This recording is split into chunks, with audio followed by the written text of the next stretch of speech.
think those types of things, they heal up, and he'll and with everything at his disposal, he'll do a great job of getting back in there and making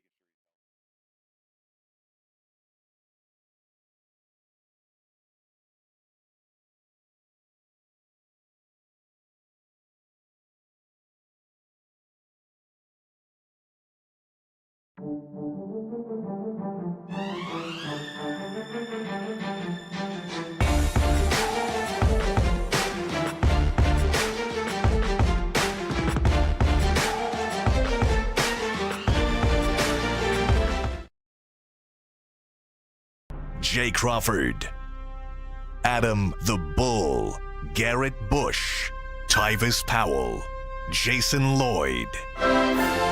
Plus, ba-da-da-da-da, you're loving him, Mikey McNuggets. And so many big names, it would take me hours to say all of their names. The ultimate Cleveland sports show starts now. Booyah! Happy Friday, Browns fans, Cleveland sports fans. Great to see everybody again. Everybody ready for the weekend? Yeah. Maybe a happy Friday for you. Not Poor for the Jay's rest of us. still no power. Still no power. 4 days. The tree I see has been lifted off of your house. The tree is off the house, so that's progress. Now, did it breach the roof or no? Oh, yeah. So, no, it didn't come through the house. Right, okay. It just smashed up the gables and everything else. Wow. The guy, when they were there, shout out Richard's Tree Company. They were phenomenal. Great. We had 4 trucks and 5 or 6 dudes there. Wow. It was a job. Good. And he said it was 4,400 pounds, the one that hit the Now, house. will insurance cover that? Yeah, oh yeah. Good. Yeah, I got to pay the deductible. But Yeah. I had a roof run my house at 9:30 last night in the dark. That's insane. In the dark, tarp. On a pitched roof on a second floor. Oh, yeah. On a steep pitched roof. Yeah, that's Anthony not for from me. Excel, you're my guy, man. I got to tell you, last night there was this weird weather system where there was a cold front that stalled right over Northeast Ohio. And then there were still the bands and all the energy coming up from Debbie from the south. And they couldn't push to the west because the cold front. And that left a stream of rain that just came. In all likelihood, you didn't get any where you live. None. I got 5 inches of you rain really? in 3 hours and 20 minutes or so. Wow. It rained biblical rain like I've never seen before. I saw flooding in Akron, like a bad flooding. Bad flooding. And here was my fear. Our power kicked on earlier yesterday. Yeah. We were out for a couple days. Had power in a lot of these homes been out in Chagrin Falls, the sump pumps don't work. Yep. You're flooded. You have Yep. feet of water in your basement Yep. today. So I feel very, very badly for all of the folks that got caught in that situation. It was a doozy. Now, I imagine you got rain, but you probably didn't get the biblical rain like we got. Nah, man, I got a power line that's hanging by like a snag in the back, but the power's still working though. So hold your breath. I'm like, I'll be going back home, peeking around the corner. Still there? Shout out to y'all over there, yeah, man. Because they gave me that email. They called me like automated text or email to say, hey, listen, we ain't gonna be able to come out there because I listen. I'm like, yes, listen, you guys profiled me. You was like, oh, there's people out there with real stuff going on. Real stuff. You got the little hanging stuff. So they was like, yeah, we'll catch you the 17th, bro. Yeah, they're certainly taking. I think I heard yesterday there were 2,000 power lines down. Yeah. Yeah, well, Or 200. Now I can't remember. I hope I don't gas snap that. poles, 300 broken poles. Snap poles. There you go. Yeah. I ain't got no snap pole. That's insane. Yeah, they're telling us probably the 14th. We'll get See, power back it's on funny the 14th. when you had blasted to our text group that you just heard that it was the 14th. We had heard the same thing at the same time. Yeah. We didn't get a They're call. just We telling got a everybody text. Now, fortunately for us, ours is back on. But man, for all those folks that are without power, you know, it's crazy. I said at one point when we were on day 2 of no power, I looked around and the biggest fear was, do we have charged energy blocks? You know, so we could charge our phones. Yep. And I said, my son's in from New York, and we're all worried about, are we going to keep our phones charged? Yeah. I'm like, what are we? Yeah.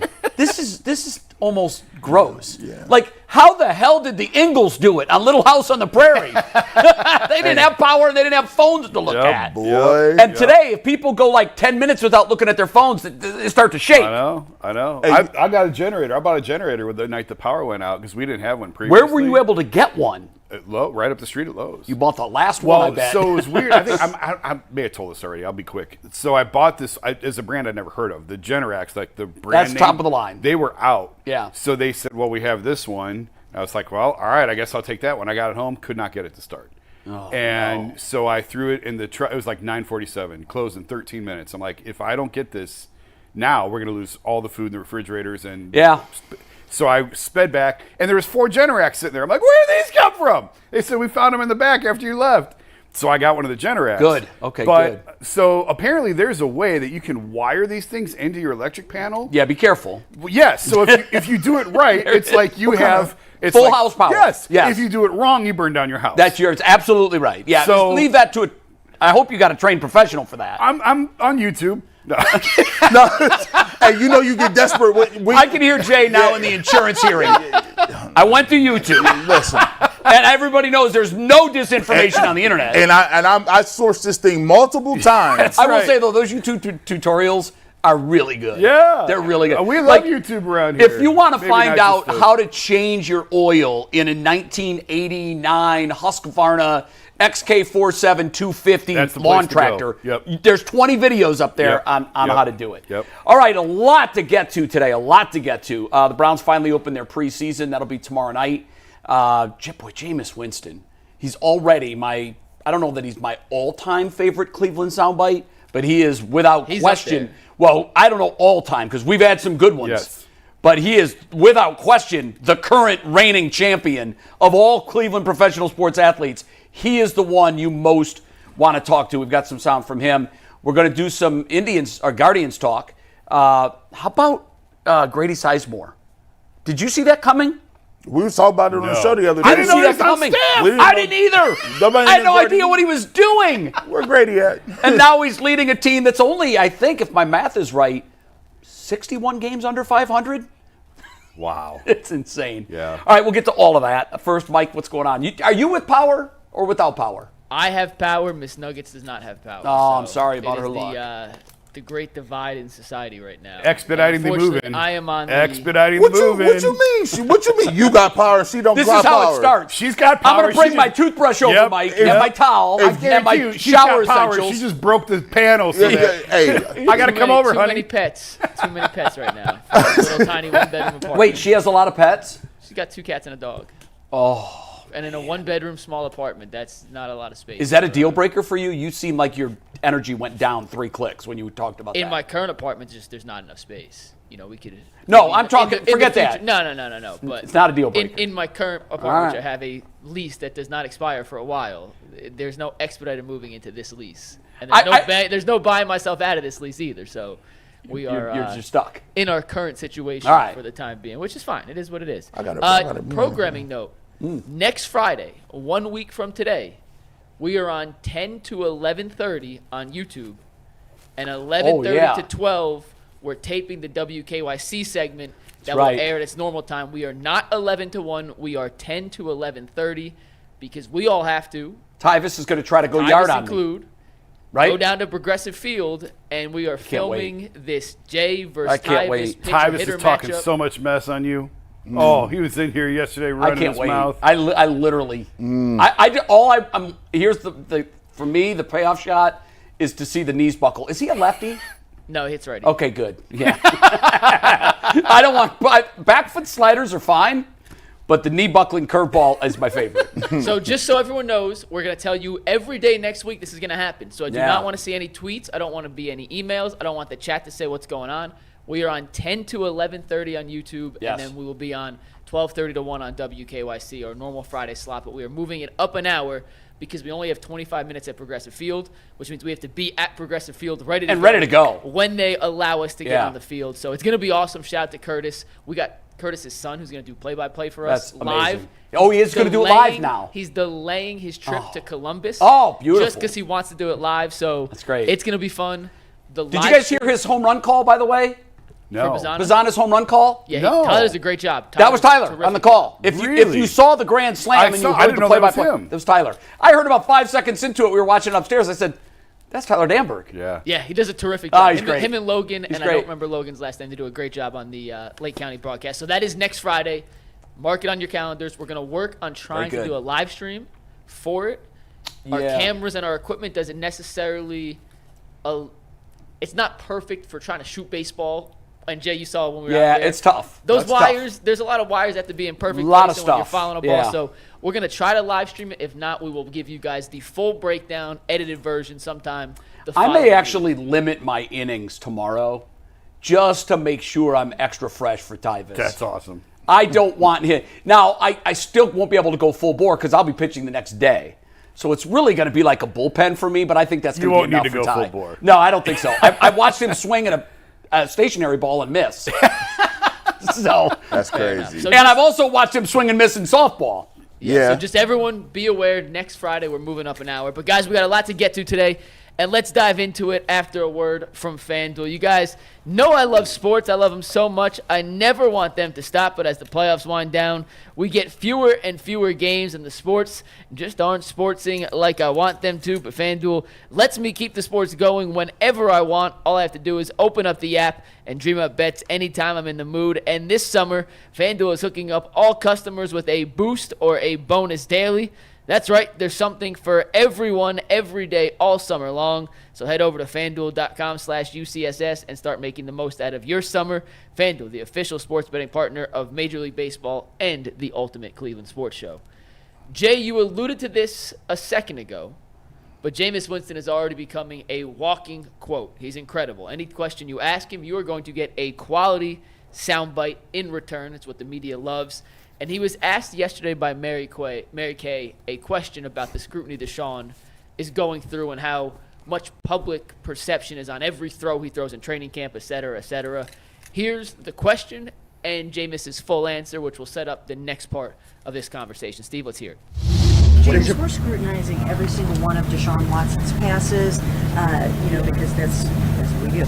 But he's got so much intense focus on him right now, and of course he's coming off of a surgery.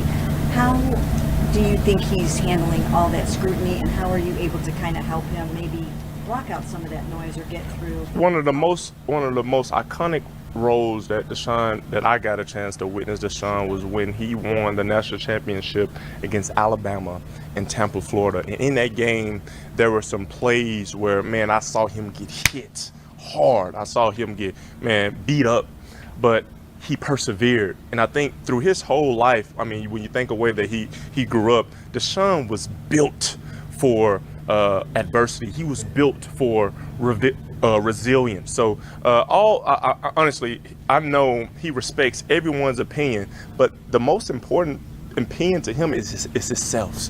And I know that he's working through a lot of different things, but man, he's happy. He's poised. He isn't fazed by anything that anyone has to say because he's on a mission to be the best quarterback that he possibly can be. And again, just me seeing when I was that age, and I'm just 2 years older than him, but understanding, man, to whom much is given, much is required. And he knows the magnitude and expectation that a lot of people have for him. But if you think that Deshaun Watson has a lesser expectation than all the fans or all of you have of him, then you're shortchanging yourself, because he has high expectations. He wants to be and will be a Super Bowl winning quarterback. And honestly, that's what I'm here for, because I guarantee you, I'm feeding that into him. I'm making sure that he knows that. And he really don't need my help because he has it. He already has possessed that. And I saw that in him when he won that national championship against Alabama. And that game meant so much to me because I'm a kid from Alabama, right? And I was a starting quarterback in Tampa, got a chance to see him. Lights, camera, action right then and there. And I think that's one of the things that a lot of people forget. When you can go out, you can see practice, you can knick-knack, this, that, paddywhack, give a dog a bone. Deshaun Watson is going to turn it on. He always going to find a way to shine when the lights come on. Man, I just rhymed. Can I leave off that one? I know that's one going to hit. Just an incredible soundbite from Jameis Winston. Obviously, going out on a limb saying Deshaun will win a Super Bowl in Cleveland, but just the overall way he speaks about Deshaun, you could tell he values that relationship and in the highest of highlights. Earlier this year, back in January, we had Joe Flacco on this very program. And Tyvis asked him about his relationship with Deshaun and what he expects from Deshaun moving forward as he continues to rehab from the shoulder surgery and getting ready for the 2024 season. If you missed that interview, Here's the answer from Joe Flacco from January 30th of this year on the Ultimate Cleveland Sports Show. I think those types of things, they heal up, and he'll and with everything at his disposal, he'll do a great job of getting back in there and making sure he's healthy and ready to roll from day one. I think the biggest thing for him is, he with that injury, it's been a couple years since he's been able to play a full year. So it's just getting back to the point where you got the full confidence going. You always need to kind of confirm to yourself that you're capable of doing what you just did. So for him, it's just being able to settle in and, listen, I don't love to talk for him, but he knows how to do it, and he'll get himself right. So two very different tones when talking about the starting quarterback that the player in question was being asked about. Jason G, what do you make of the juxtaposition and how Jameis speaks about Deshaun and how Joe Flacco, when he was here last season, spoke about Deshaun? I think none of that matters at all. Like 0%. In fact, 0.0%. I've heard teams talk about what they need in a backup quarterback many times. Mm-hmm. I've heard them list all kinds of attributes. Oftentimes, we need them to mirror the play and the skill set of our starting quarterback. That's very important, I believe, because you're installing a system. And while Joe Flacco didn't fit that mold, I'm not sure Jameis Winston does either with his skill set right now, but he's closer to it than Joe Flacco is. But if you were to list all of the attributes that you're going to look at in a backup quarterback, on no one's list ever would you find it really believes the starting quarterback can win a Super Bowl. What the hell difference does that make? In fact, here's the attribute I want in my backup quarterback. I think I can win this job. I think I can lead this team. I want somebody with a competitive fire, not somebody who's going to be a sycophant to the starter. What good does that serve anybody? Now, all that being said, I love that soundbite. In fact, last night on the 6 o'clock sportscast on Channel 3, I said after we ran it, he is already my favorite Cleveland soundbite right now, currently. Mm-hmm. Not of all time. Right now, of all the Cleveland sports athletes, he's number one for me. I can listen to that guy forever. I love him. I've met him. I've interviewed him in person. He's a terrific guy. I am rooting for him as hard as you can root for a backup quarterback. I am. But what I saw happening yesterday, and I saw it yesterday early when this soundbite came out, heard it some last night, and I'm feeling some sort of groundswell for it now. He's the guy because he loves Deshaun. That's not why he's the guy. Is it better that they have a good relationship? I think so. Can it work without it? See Aaron Rodgers and Brett Favre. I'll give you a million examples, in fact. I'm glad he is 100% behind him.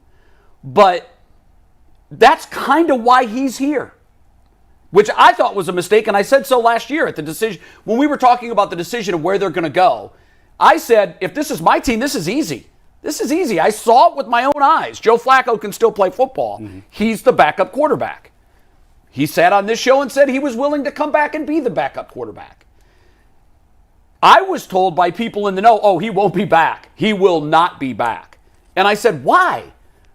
Because as soon as Deshaun's play starts to go south, the fans are going to start chanting Joe Flacco. That's how we're building our roster now? We don't want a fan quarterback controversy. We want copacetic Cleveland. We want kumbaya. I want a winner. Yeah. That's what I want. So for me, I love it. I love it, especially because we're in the business. We love great sound bites. Keep them coming, Jameis. Those are phenomenal. But I don't want to make too much of this like, oh, we got our guy because he loves our starter.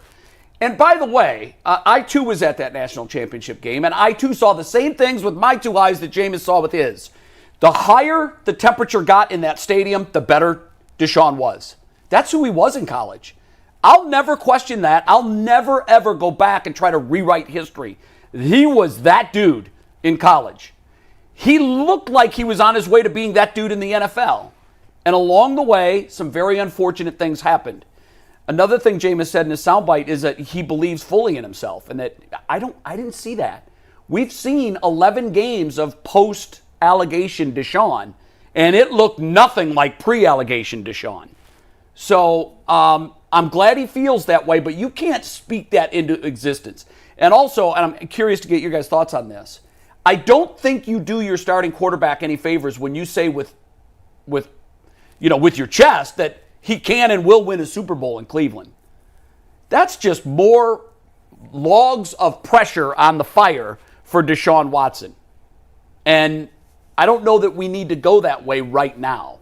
Not without seeing him, particularly post-injury. We don't know what he's going to look like. Yeah. Am I wrong? No, I didn't take a whole lot of the Joe's answer versus Jameis's answer. I think that they're in different spots in their career. Jameis came here willingly signing up to be the backup quarterback. He knew the role. Mm-hmm. Joe came here trying to save his career. This was his last chance, and he knew it was his last chance. And he did it. He's back in the league. Yeah. And good for him for that. But I think they came at this from totally different perspectives and vantage points. And I said it before last year. I didn't want to make a big deal about it, but it was just weird between Joe and Deshaun. It was just weird. Like, they just didn't talk to each other on the sideline ever. They'd be standing me to G. And normally the start of the backup are, this is what I saw. How did you think? There's something. There's none of that. And like, whatever. Again, they were coming to this from completely different sides of this. And I think Deshaun probably was bothered by the fact that the entire city fell hard for Joe. And there's still a lot of people that don't like Deshaun. And I don't know that necessarily didn't bring Joe back because of the fans. I've been adamant, I think it was the locker room. The locker room would have split too over the same thing. So I was adamant from day one. You can't bring Joe back. If the locker room was split, to me, that's a problem. Well, if you have a problem with winning, that's a problem. But it would have. If and again, we're playing hypotheticals. Oh, so you're saying? If Deshaun struggles this year and Joe's the backup, see, I'm surprised you think that because to me, I've seen pro athletes. They want to win. No. They want to win. And when you're not winning, when when you're not winning, when your guy's struggling, and you like the other guy, even if it's 9 or 10 out of 53. If they're the right 9 or 10 and they're looking over here like, remember what that guy did last year? Why aren't we? Yeah, I'm okay with that. So I think it can kill the locker room. It was the right decision not to bring Joe back. I'm fine with Jameis being. I'm a little bit surprised actually. Jameis is only 30. I'm a little bit surprised that he feels older. That he went into this role of willing back, and there's only 32 of these jobs. Well, we saw his play. His play last year was not good. No, but I still think he's on the bottom end. I'd still take him over some of the starting quarterbacks in this league. Yeah, I think he could be in that bottom tier of starters. Well, how's the arm? We're going to find out. We're going to find out tomorrow night. Yeah, I hope they test it. I think it's I don't have an issue with him saying Deshaun's going to win a Super Bowl. It doesn't mean anything. He's just puffing up his guy, and there's nothing wrong with that. That's fine. I don't put any stock in it. I don't necessarily believe or not believe it just because Jameis said it. I just think Jameis and Joe they were coming at this from completely different points in their career, and have totally different perspectives on this. And I think if Joe is honest with himself, I think he would have known he wasn't going to come back here for all the reasons that we just stated, that he was probably going to have to be somewhere else. And that's the way it turned out. Yeah, listen, first of all, I wanted, when they heard Joe Flacco's name, I was like, oh yeah, give me Joe Flacco. We were begging for him. Yeah, Flaccovelli in the building. Like, we came up with names and everything, and it was a great ride. However, I agree wholeheartedly in this aspect with Jason. Joe Flacco is in two different parts of his life. He's in two different parts of his career. He was in here trying to prove something. He was in here trying to resurrect his career. He was in here trying to let people know, hey, I could still play this game. And when you're in that type of mode, he not into the whole back and forth and rubbing shoulders. Exactly right. You got to be in kill mode. And there's always a point in time in your career where you're going to be the guy that's hunting, and then you're going to be the guy that is actually helping the young guys out. Yep. And sometimes people realize that earlier than others. Jameis Winston is at the point right now, he realizes that point in his career is already upon him, even though he's younger. All right, he's a little younger. He said in an interview he's only about 2 years older than Deshaun Watson, right? So, and I think this was very strategic, and the reason why they brought Jameis Winston in here. First of all, everything that the Cleveland Browns have done has been to have a reclamation project of Deshaun Watson. That goes for the offense. That goes for the way he views the system and what we want him to do. It even goes back to the situation where Kevin Stefanski saying, I want the same voice in his ear, so I'm going to keep talking to these plays. Everything has been to rehabilitate the investment. The investment is Deshaun Watson. So when you bring somebody else in, you don't necessarily want competition. Sometimes you get the best out of somebody by building them up. And one thing I think I disagree with that. Listen, I'll tell you this. One thing, and I'll give you. I mean, that's probably one of the most important roster spots. Look at last year. Backup quarterback? Yeah. But here's the thing. And what I said in the middle of last season came true in the offseason. I said you're going to see teams value that position more than they have in the past few years. But Jameis Winston is not like he can't play the game. Well, he's not. That's another issue, because I honestly have to say, I don't know if he still can. I know his numbers last year were not good. You know, I look at it like this. Jameis Winston has the talent. He's the first number overall pick. And second of all, they brought in a person that can identify and understands what Deshaun Watson is and currently is going through. Jameis Winston won the Heisman Trophy. Deshaun Watson was one of those people, high-profile quarterback. Jameis Winston got in a little bit of trouble with crab legs and assault charges at Florida State. Yes. He understands personally what that looks like and what that is. Deshaun Watson is going through that. And then there's as I was looking up and preparing for this, there was an article, right? Not an article, but a statistic in Pew Research. And it says race is essential to the identity for Black Americans and affect how they connect with one another. A lot of people will dismiss this because they don't understand the angle of culture and the way culture plays a role inside those rooms. When you have a guy like Jameis Winston who talks the same way as Deshaun Watson, understands what Deshaun Watson's going through, understands what he is and what type of hurdles he's going to have to cross. He gives him an opportunity to then be more comfortable. He gives him the opportunity to be a guy that can concentrate on football, and he becomes his best advocate. So when you see him saying this out in front, you see that Deshaun Watson, he's saying the same way an offensive coordinator says, I need a blanket, a tight end that's going to be a blanket that I can check the ball down to, or I need to do things that I need to get my offensive line in order so my quarterback can stay upright. There are different things that we've said that Deshaun Watson, it's not so much the skill set, it's the mindset. And this move to me was a move to get Deshaun Watson in the right mental state, not so much of an aspect of his throwing. If that's true, that's fine. That's one thing. I wouldn't think that Deshaun would feel uncomfortable with his race or culture when he is in the majority of the roster. It's not like he's surrounded by 52 white guys and, hey, let's give him another guy of his race so he can identify with someone. Traditionally in the quarterback room, that's traditionally the quarterback room. Well, not the Browns. I mean, DTR's in there. So I mean, as a matter of fact, I think Joe Flacco's been the only, and I could be wrong on this, the only white quarterback the Browns have had maybe in 3 years, going back to Baker Mayfield. Josh Dobbs, Tyler Huntley, DTR. But Josh Rosen for Jacoby Brissett. I don't think he counts. Although you're right, technically they did. But a lot of people point out, but that's by plan. And I don't even want to dismiss that. I mean, again, if you want him to be most comfortable, that's great. But here's where this becomes a real issue. When we look at the number of quarterbacks, I don't know if we even have this stat. When we look at the number of quarterbacks that played all 17 games last year. It was 7 or 8. Yeah, you're talking about them. They all made the playoffs. They all made the playoffs.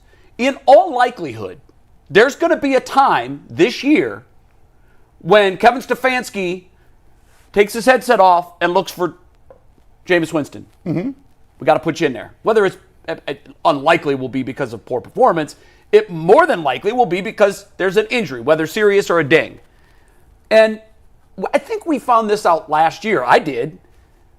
When you look at the roster construction, there's obviously quarterback is clear and overwhelming number one. Mm-hmm. And then you can go, defensive end or an edge rusher, wide receiver, running back, defensive back, whatever.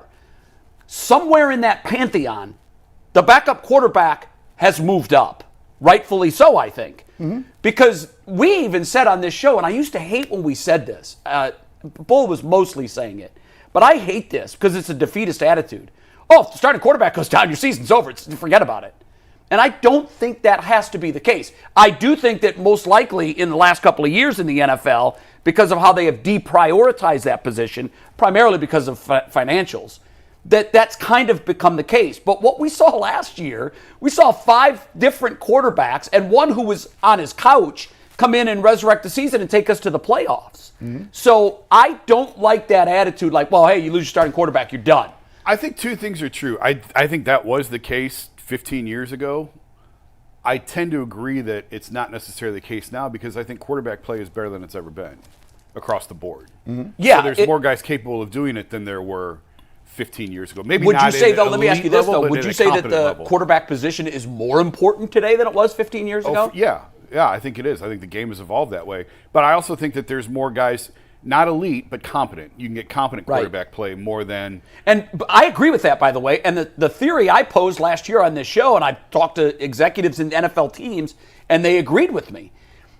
I proposed this, that, well, I think what's happened is we've washed out the competent lifetime backup quarterbacks. If you look around, Colt McCoy was such an anomaly. What was happening was you weren't seeing guys on second and third contracts in that backup role. You were seeing rookies that were completely unproven. Why? They're cheap and their contracts are manageable. Right. So I think what teams learned last year when they were dropping like flies and teams' playoff chances were dropping like rocks after they lost their starting quarterbacks. The Browns were the anomaly, by the way. I think what teams realized is we got to pay more attention to that position.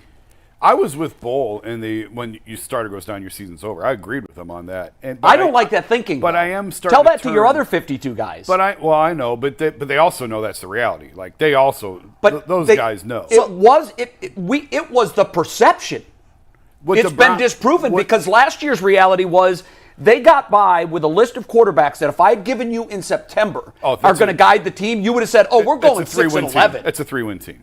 You're right. Yeah. It didn't happen that way. So what we asking is Jameis Winston a better backup quarterback than Joe Flacco? Yeah, that is exactly the question. That's the question, right? Yeah. For this team specifically. For this team right now. That makes a difference. Yeah, sure it does. Listen, I don't have a problem. Look, I tell you, Jameis Winston threw for 5,000 yards in this league. 5,000. Flacco's won a Super Bowl. That's great. I get that. But when you look at it, and I do disagree with this, though. There's no way you can bring back 2 opposing quarterbacks. And I'm not saying that they're opposing. What do you mean opposing? You can't bring back a guy who you got the percentage of the locker room that's behind him, right? Well, I didn't feel that was the case with Flacco. No, I don't think he's going to be divisive. Here's the thing. If you're Kevin Stefanski, and I'm looking at it like this, I got to make this thing work, right? My job, we went on a limb, and this is the thing about the 234, right? You went on a limb, you've invested the picks, you've invested the money. You have to give this dude every opportunity down to the last nth degree to make it work, because if it don't, that's on you. Right, but last year, did it work with Deshaun? No, but it didn't. And then wasn't the season saved? Yes. I congratulate Flacco for that. I think if you were to ask all of the players in the locker room and all of the front office personnel, and in particularly Kevin Stefanski, who, by the way, was coach of the year last year for what he did, here's 2 scenarios. Watson goes down, Jameis comes in, underperforms, you miss the playoffs.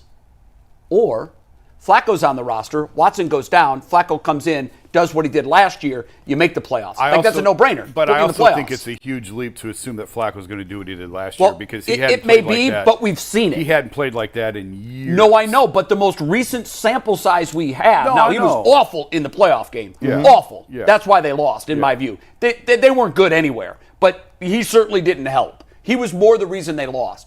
But so for me, and maybe I think that the players are competitive enough. I remember I covered 2 different situations where there was friction with the quarterbacks.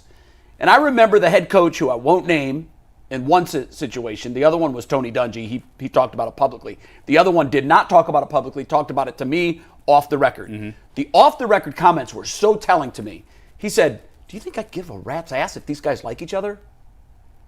And he was a veteran. He'd been around a long time. Yeah. And this is what he said. I get better results when they don't like each other.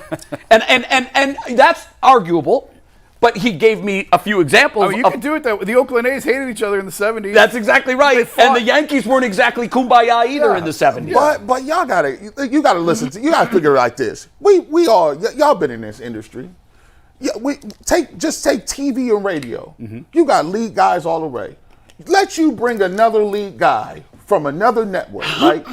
I just talked to Stephen A. said that. Stephen A. said, "Oh no, we're never doing that again because I'm at a different point."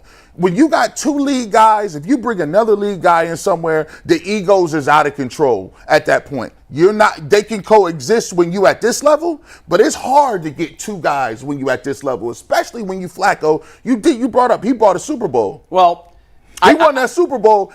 It's hard for him to sit and say, "I'm gonna sit behind you and you ain't done what I've done," right? I'm not saying he's gonna be a headache, but he's like, listen, and I asked him point blank, I said, "Joe, do you believe you one of the best 32 quarterbacks in the world?" And he said, "Without a doubt." Now that's what he's supposed to say. I want him to answer. That's what he's supposed to say. And by the way, I would hope Jameis would say the same thing. Yeah, I need him to say that. If he says, you know what, 12 bars on why he's one of the 13 best quarterbacks in football. yes, I'd be all for it. And here's what I would, if he were to say, probably not. I've got myself 35 to 40. Immediately, I cut that player. What? Yeah. He's supposed to say that. It is a supremely confident position. And when that confidence goes, and by the way, that's exactly what I think we're looking at with Deshaun Watson. When he had that swagger, when he had that chip, and he had that Heisman, and he was rolling. And you want to see what impact confidence can have on a guy? See Deshaun Watson's career. When that cape was pulled off of him with those allegations, he lost his superpowers. I'm not saying he can't get them back. Right. My sincere hope is he can. And I agree with you. Both of you guys made this point. Everything the Browns have done heretofore when it comes to Deshaun Watson has been to please Deshaun Watson. At some point, they are going to get to a tipping point where, and I hope this doesn't happen, but on the continuum of how much do you believe in this guy, if you were to ask them all with truth serum, do you still believe in him now as much as you did the day you gave him that contract? We know what the answer to that would be. I think. Now, wait a minute. That's the answer. Okay, I thought you were going to say that I'm wrong and that they still believe in him that much. They're not going to say no, but that's human nature. But here's what's possible, and this is what they're holding on to. What's possible is, and we've seen it, we saw it with Joe Flacco, you can get that cape back. Yes. You can get that superpower back. Yes. He's young. It hit me when you were telling me about Jameis Winston's age. I'm going to say something that's going to blow your mind. Jameis Winston is 16 years younger than Tom Brady was when he retired. Wow. How about this? Deshaun Watson is 18 years younger than Tom Brady. Now, I'm not for a second going to project that they could have 18 years left. Yeah. Obviously, Tom Brady was the outlier of all outliers. God help him, I'll have what he's having. But all that being said, if the Browns can get the next 3 years out of Deshaun Watson, like the player they thought they were going to get, these first 2 years become gray memories. They are gone like the wind. And that's the good news here. But this is why this year is the critical year. This gets us to the halfway point. Or you're over the halfway point. So if we still haven't seen Houston Deshaun by the end of the 24 season, now more hay is in the barn than's in the field. And that's the tipping point for me, for the Browns, when they have to start saying, okay, guys, we put all our chips in the middle of the table and we're holding a couple deuces. We need to pivot. And so that's why this year matters. And that is why they were not bringing Flacco back, because of that exact reason. This is the tipping point. I need him to look a certain way, act a certain way, be a certain way. They've done everything they can. They basically, I wouldn't say they did everything to appease him. I think that they're doing everything to make it work. They're building his runway for success. To make it work. And I do agree with that. So I know my points almost sound like they're contradictory. However, to me, I've got 52 other sets of eyeballs that are looking at me. And it's almost like the family that has a lost sheep child. And the parents spend so much time trying to bring that one back to the family that they lose other sheep. My hope here is that at week 5, if he's not playing well, or if he gets injured and you put Jameis in and it becomes a dumpster fire, everybody's going to look around and say, where's that Flacco guy? And at that point, you talk about losing a locker room, there are already people, I will guarantee you this, there are members of that football team right now that privately are saying, we made a mistake in not bringing Joe Flacco back. Those voices will amplify when the rubber hits the road and Jameis is expected to come in and save the season and doesn't. If that plays out, it's also possible he comes in and looks like Joe Flacco and takes them to the playoffs. Yeah, I think there's a lot out of sight, out of mind. I think Flacco's gone from the. He's gone from the minds of guys. Let me ask you this, and I know you talk to guys, and I know you hear the same stuff I hear. I know that you know this too. There are guys in that locker room that were questioning the decision to let him go. Oh, for sure. Yeah. Okay. 100%. And what I'm saying is those voices now are muted because he's gone and we got Jameis But here. those are the same ones that would have been looking at him had he still been. And that would exactly. have been, that's worse. But those are the same ones that if things go sideways, they're going to become vocal critics, at least in the locker room amongst the guys, and say, we had our solution here, we kicked him out. Well, I think it's once he's gone in the NFL, it happens when guys who are hurt, when it's out of sight, out of mind. When you're not there, you're worried about the guys who are here who can help you win. I get that. You can't spend any time worrying about guys who are Y'all no better longer lock there. in. Ain't nobody coming to save you. So that line right there, G, was where I wanted to end on this topic. All of this discussion means absolutely nothing. All of the rumors, whatever the locker room feels, there's one thing that matters right now. One thing and one thing only. And it's not what Jameis Winston thinks about his backup quarterback. It's not what Joe Flacco thought of his quarterback. None of that matters. The only thing that matters is what happens on the field in Dallas in week 1. And after that, the only thing that matters is what happens on the field in week 2. Yeah. Winning is the great eraser. It turns all of this stuff into exactly what it is. Bullshit. It means nothing. The play on the field is the only thing that matters. And we'll see that and we'll judge that. And hopefully it's exactly what we all want to see. Yeah. We get our first chance to see the Browns in action tomorrow in the preseason, which we're going to get to in a sec. If you're looking to get tickets to tomorrow's preseason game against Green Bay, you better be using the Game Time app. It is the easiest, most simple, and fastest way to buy tickets to any sporting event online. It's also an authorized ticket place of Major League Baseball, so if you want to get to a Guardians game before they reach the playoffs, you better be using Game Time as well. They have authorized ticket marketplaces, which makes tickets faster and easier, plus their prices go down the closer it gets to first pitch. They have killer last-minute deals, all-in prices, views from your seat, and their lowest price guarantee. Game Time takes the guesswork out of buying Major League Baseball tickets. So take the guesswork out of buying those tickets with Game Time. Download the Game Time app, create an account, and use promo code LOCKEDONNFL for $20 off your first purchase. Once again, create an account, redeem code LOCKEDONNFL for $20 off. Download Game Time today. Last-minute tickets, lowest prices guaranteed. 4:25 kickoff for the Browns against the Packers on Saturday. Guys, we'll run through this pretty quickly because we spent a little more time on the backups than I anticipated, which was well worth it. I think it needed that time. But, G, we'll start with you. What's the most intriguing storyline you're looking forward to watching or an intriguing player you're looking forward to see on Saturday against the Packers? Man, listen, first and foremost, you're not going to really get no big-time ball players. I'm looking at young guys. I want to see Jamari Thrash. I got a situation where I'm looking at with the wide receivers. I'm looking at David Bell. I'm looking at Jamari Thrash. I'm looking at Landers. Shout out to Landers. They say he's making big plays. We're going to see. What I tell you? What did I tell you? What did I tell you? Hold on. They it's talk about too early Landers. for that. Hey, It's too early for that. We got an inside joke. I said, "Come on, man! You know how crazy Matt Landers got to be for him to make this squad." We did it. Mikey did a segment a couple weeks ago. What was it? Who's your camp breakout? Or your camp star? Pick a camp breakout. Pick a camp breakout. And at first I was gonna go like Judy or something like that. And I thought, you know what? there's always the guy, the Austin Watkins of last year. Yep. So I just went through the Browns roster of receivers and was like, this guy can fly. That's my guy. Matt Landers. I don't know anything about him. That guy's going to be the camp breakout. That at the end of camp, at the end of preseason, everyone's going to go, Matt Landers, we have to keep Matt Landers. We have to find a role for him. Are you kidding me? This is Matt Landers we're Happens talking about. every year. And that's my guy, and I've hitched my trailer to him. And there goes G talking about Matt Landers. And then, it's so funny because they're going to strip that from Jason and be like, G. Bush said that. The internet be, they're like, G. Bush said that weeks ago. Like, He called it. What? I talked to G about this. This is wild, bro. You're both gonna be wrong, so it won't matter. Yeah, and listen, we gonna see. Hey, I'm gonna tell you what. I'm looking at this though. I'm gonna be honest with y'all. Jason liked DTR. Listen, I gave him his name, DTR.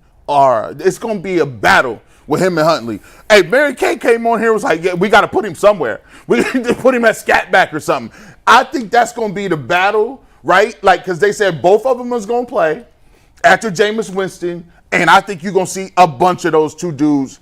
I'm ready to battle it out because either one of them, if they hit the practice squad, they're gone. They're gone. Yeah, they're gone. done. So yeah, I'm looking forward to that one. I mean, you already know my answer. Matt Landers. I can't wait to see Matt Landers. That's my new favorite player on the Browns. Matt Landers. Get that jersey ready. I also do want, I want to see Jameis. Just following up on the last conversation, Mm-hmm. I want to see what Jameis looks like. I do want to see DTR. I'm so disappointed. I've mentioned this countless times. I really thought he was starting to figure it out in that Denver game. You just saw it coming. You saw it starting to click. You saw the lights starting to go on. And then he got the concussion. I think he makes this team as the third quarterback. I think Tyler Huntley's gone. But we'll wait and see how they look. So I'm curious at the quarterback play more than anything, really. I don't think there's a whole lot you can judge off the first preseason game. Not really a whole lot you can take away from in terms of how it's going to impact, the actual games in the regular season. So show me the quarterbacks and give me a Matt Landers MVP performance, and I'll be happy. Yeah. I want to see the next Aaron Donald. I want to see Mike Hall. The get-off times? There you go. Yeah, I want to see it. And I say that facetiously on the next Aaron Donald because, Right. we had Zadarius Smith use that name in vain. How dare he? Yeah. But I like him. I liked him at Ohio State. I loved everything about him. I like his motor. I like his quickness. Guys, can you imagine if we have 40% of Aaron Donald, 50% of Aaron Donald, and Mike Hall? This could be, and we talked about this. I want to get your opinion on it. On Monday, I talked about this. Quietly, and this is premature on him because he needs to prove it and do something. But in the absence of all of their number one picks over the last 3 years, I think AB has done a phenomenal job finding value in rounds 2, 3, 4. And he might be the next guy. Yeah, no, I agree. And I said that earlier, a few months ago, that it feels like they survived not having a first-round pick. They weathered the storm on that because that's a long time to go without first-round picks. Very long time. But the Rams did too, by the way. The Rams made the similar deal. Yeah, they won a Super Bowl. And they're maybe feeling a little bit now, but they've actually survived better than a lot of people thought that they would have. When you hit on Puka Nacua. Right. Yeah, that's exactly it. And they're still getting decent quarterback play, a very good quarterback play, better than decent, very good quarterback play. So you can sort of withstand that. And we can see, when you look at the 25 under 25, there's no Browns on that list because those are all first-round picks. Sure. But just the depth piece, like the hit on Martin Emerson, that's a hit. That's a starter. Yep. Yeah. If DeJuan Jones starts, JOK. that's a hit. JOK is a hit. Like, you got 2, 3, 4th rounders that's playing. Listen, if you could get Cedric Tillman to come up and be your third receiver, that's another Now just hit. imagine if you had those 3 first-round picks. Right. Yeah. Because you're, in all likelihood, getting higher quality players with those picks. Yeah. But I can't give enough kudos to AB. They've done it. What he was able to do with the currency he had. What AB has done drafting without first-round picks, what Kevin has done holding the roster together, what we just talked about with all the different quarterback play. Incredible. We said it earlier in the week. This is the healthiest this team has been from a front office head coaching staff standpoint in 25 years. The talent that they have on this coaching staff is incredible.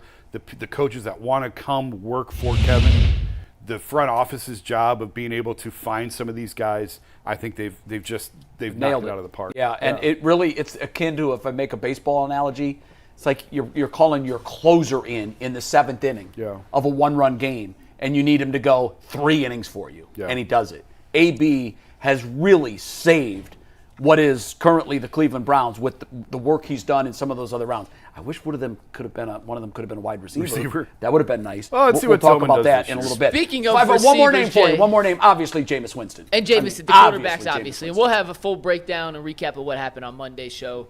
4:25 kickoff, Packers versus the Browns. We're going to talk about a receiver in a sec, Jay. But this next segment is brought to us by LinkedIn Jobs. Whether you're hiring for a small business, you want to find a quality professionals that are right for the role, and that's why you have to check out LinkedIn Jobs. LinkedIn Jobs has the tools to help you find the right professionals for your team faster and for free. LinkedIn isn't just a job board. It helps you hire professionals you can't find anywhere else, even those who aren't actively searching for a new job but might be open to the perfect role. In a given month, over 70% of LinkedIn users don't visit other leading job sites, so if you're not looking on LinkedIn, you're looking in the wrong place. On LinkedIn, 86% of small businesses get a qualified candidate within 24 hours.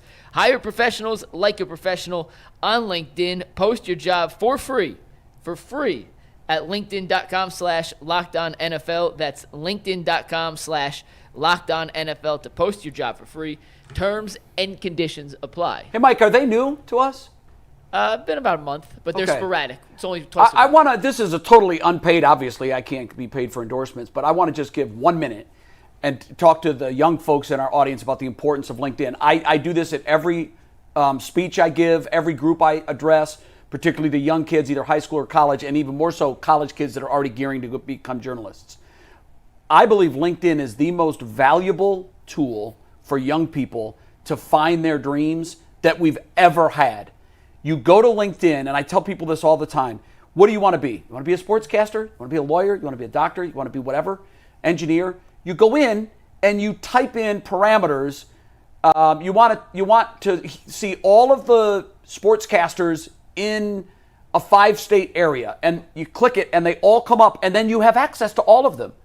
I get thousands a year. I get blindly from people. My name is, I live in, I want to do what you do. How can I help? Or how can you help? Mm-hmm.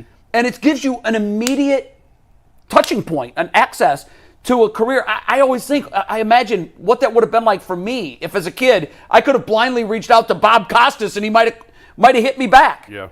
It's a great tool. I encourage all young people to use it, whether you're a college track or not, it doesn't matter.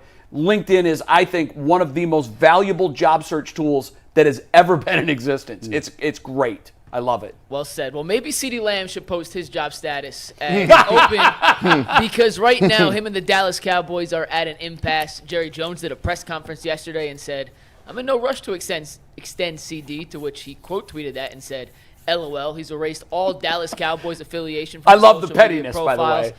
Petty wars at a full-time high, but we know the Browns are at least interested in potentially acquiring a top-flight receiver. They've been rumored in the Brandon Aiyuk sweepstakes, so there's been no connection between Ceedee and the Cowboys and the Browns, but if they were interested in Aiyuk, they might also be interested in Ceedee if he becomes available. And if Dallas were to make him available, is he worth the godfather of all godfather offers that the Browns may not have been willing to give up for Aiyuk? Is Ceedee that much better? Y'all got me to be measured the last week.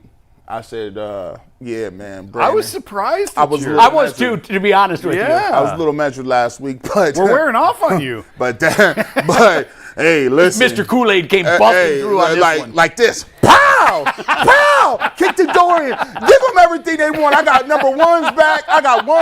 How many number ones you want? I got a couple ones. I got some twos. I got receivers. Like the watch guy with the jacket. You want Amari Cooper back? Man, come on. I got Amari Cooper back. Hey, listen, hey, bro, we willing to, listen, what you talk about? You can give me Ceedee Lamb. Now, there's levels to this thing, bro. It's real levels to him. Jerry Jones, what are you doing?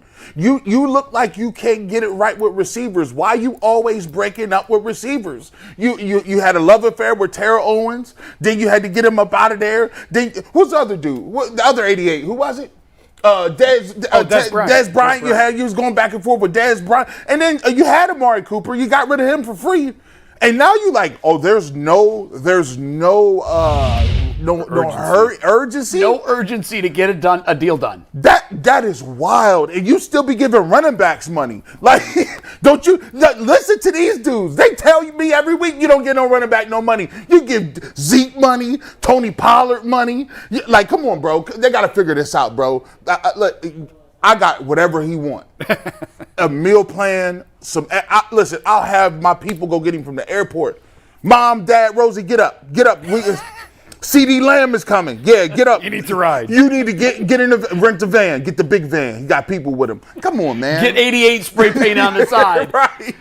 Jay, are you a voice of reason here on this, or are you all in too? Well, I mean, there's no way they're No. getting rid of him. Like, Jerry Jones is a showman, and you're right. Like, they have had issues with receivers in the past, but he said the same thing about Zeke. You mentioned Zeke. He said the same thing about Zeke and signed him like 2 weeks later, or 3 weeks later, whatever it was.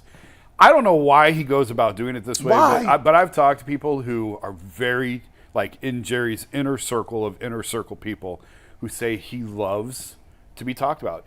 He's the one guy, he's got the thickest skin in the game. It doesn't matter what you say about him or his team. He doesn't care just so you're talking about him. Keep his name in your mouth. That's it. Wild. He just Even wants in vain. you That's talking wild. about him. Yeah. So, and he basically said that yesterday as well when he was talking about this, that he loves to entertain and he loves to be talked about. That's all this is. Now, the part that just blows my mind is he's pissing off one of his best players for no reason. There's no reason to do it. But ultimately, I think they are going to give him a bag, and it's not going to matter. So, I mean, if he becomes available, yeah, okay, make an offer. Go for it. I don't think it's going to get to that point. You're right. It will never get to that point, and it will be just a short week or two before we see Jerry Jones and Ceedee Lamb at the same news conference yucking it up. Just like we used to with Reggie and Billy Martin back in the 70s. Yeah. There is, to answer your question is, I don't know what his problem is with wide receivers. Chris Carter once told me, I don't know what it is with us, but we're a bunch of B words. We're a bunch of divas. Wide receiver, we need a lot of love and coddling and attention, and there's no position that has a greater collective ego than the wide receiver. I think you guys would agree with that. That's 100% true. What is the one defining characteristic you would use when talking about Jerry Jones? Diva. Ego. So you got ego. And you mentioned earlier Skip and Stephen A. Mm-hmm. And I was along for that ride for 9 years. Mm-hmm. And I saw these two mega egos. I've never worked with two bigger egos. And I say that as a term of affection, endearment. I love both of those guys. But what makes them who they are their egos. Yeah. Mm-hmm. And I marveled every day. And people inside the network would pull me aside and say, so what's really going on this show? And I'd say, what you see is what you get. These guys love each other. Because they had a common goal, common cause. They wanted to win. They wanted to become the greatest debate show of all time. Mm-hmm. And they were able to make it work. So all egos have to have the following characteristic. You got to be able to coexist with other big egos. Because if there can only be one alpha in the room, I'll show you a loser in whatever. How many games have the Dallas Cowboys won in the playoffs since the Browns came back in 1999? I think it's like. How many playoff games have the Browns won? I know that's one. Okay, there you go. I mean, it's because of Jerry Jones. I mean, he ran off Jimmy Johnson. They've never been the same since. And here's why he ran off Jimmy Johnson, because in the moment, while this was going on in Dallas, Jay, real quick, I want to amend that. They're 4-13 since '99. Okay, when were those wins? 2009. God. 2014, 2018, 2022. Okay, now think about the money they've spent. And by the way, in much of that time, they've been on Sunday Night Football 197 times. Yep. Like they're America's team. Everybody has all these great expectations. They have been known as a colossal fail since he ran off Jimmy. And what was stunning to watch in real time as it happened, on his gravestone, in his first paragraph of his obituary, Jerry Jones, is going to be he fired Tom Landry, Jimmy Johnson, Barry Switzer. And if you look at the coaches that he's hired since then, for the most part, they've all had far less cachet and profile. Yeah. Or they were willing, like Mike McCarthy, I believe, to check whatever ego he had because he loves that money and he loves being part of the Dallas Cowboys. But the Dallas Cowboys have been what they are over the last 2.5 decades because Jerry Jones' ego is too big. And now it's getting in the way with Ceedee Lamb. And I don't think that I don't think he's available at all. I mean, they can hate each other all they want. The one thing that would automatically get him to follow the Cowboys back is a 4-year, $160 million deal. Yeah. That's what we're talking about, Jay, I think. Like in the $40 million a year range. These recently penned wide receiver deals are all 30 plus. He's some not getting 35. 40. The highest is 35. He's I know it is, $5 million more than Justin Jefferson. But let me ask you this. Is he not the bar setter right now? Is he not? Yeah, but you're not going to get $5 million more than right. Jefferson. People told me that about quarterback. They're getting $10 million more than the old bar used to be. Ain't no bar. There's no bar. The bar is That's it. The bar is what somebody is willing to pay you. And Mike, by the way, he may not get 160 for 4. That's what he wants. That's what he wants. Or he's going to ask He definitely for. wants at least 35. He wants to be the next highest paid. He's not going to take less than Jefferson. There's no way. That's what receivers do. They're looking at Jefferson. He's looking at Jefferson's number and saying, "I'm better than he is. I'm an All-Pro." Yeah, but when they pass it by $1 million. So he'll be 36. Typically they do, but they used to do that with quarterbacks too. Now they're blowing by the quarterback deals. They don't even care. They're just and your line is absolutely accurate. What's the bar anymore? Like we're talking about like endless funds these days where these contracts are going. But my point is that's what he wants. Jerry Jones understands that he wants to win another Super Bowl in his lifetime so he can prove that all of the ones they won in the 90s with these great coaches and this roster that was gifted to him by the Vikings, he wants to prove that that was me, that wasn't them. Because right now, the epitaph is, well, no, it was them, not you, because you haven't done squat without them. He wants to win a Super Bowl. He knows his best chances with Ceedee Lamb catching passes. Ceedee Lamb's going nowhere. Well, that job's coming open again, it sounds like. The Cowboys' job. This is it for McCarthy. Really? Well, it's coming open, but if they win the Super Bowl this year, I mean, sure, and he wants to come back, the feeling right now, yeah, this is it for him. This is McCarthy's. This is his last chance. We'll see how this year goes. Now, the really but there's going to be a ton of me, NFL jobs come open. The next year. Dak job is the Dak contract is also the elephant in the room. He's on his last year, yeah, and he's going to want to get paid. And Jerry, by the way, I don't know why, but Jerry talks about Dak like he's his long lost son. He loves him some Dak Prescott. Yeah. And I love Dak Prescott in the regular season. What I don't love is Dak Prescott in January.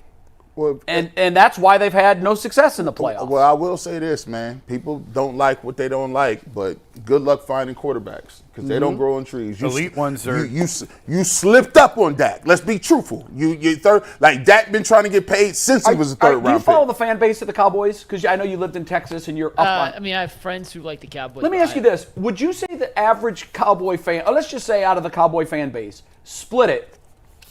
What percent want to bring Dak back? With what we know right now, forget about what happens this year, for another contract extension right now, what percent of the fan base would you say would want to do that? Probably 60-40. That want him back? I would say, yeah. I mean, it's scary. That's interesting. I saw a report that he's going to want like $70 million. Well, he is.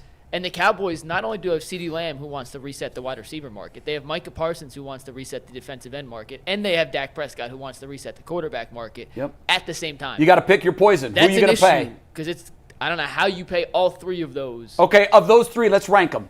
I'm going Ceedee Lamb, Micah Parsons, and Dak Prescott. Am I off? I mean, quarterback's the most important position, but I don't think he's on the same level of elite at his position as CD or Mike. I'm going to pay one player $70 million a year. He's got all the rings right now. Mahomes, yeah. That's it. I'd be terrified to pay Dak 70, but I also don't know how much better you can do than Dak, frankly. Is that order right, do you think? CeeDee Lamb, Micah, and then Dak? I would not have CD first. I think I'd have CD second. Wow. Behind? I don't know.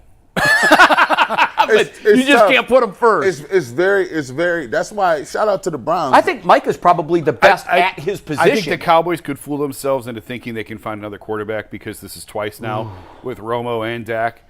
where they've found guys late Yeah. and it's turned them worked into out. really good players. Whether or not you want to call them, whatever.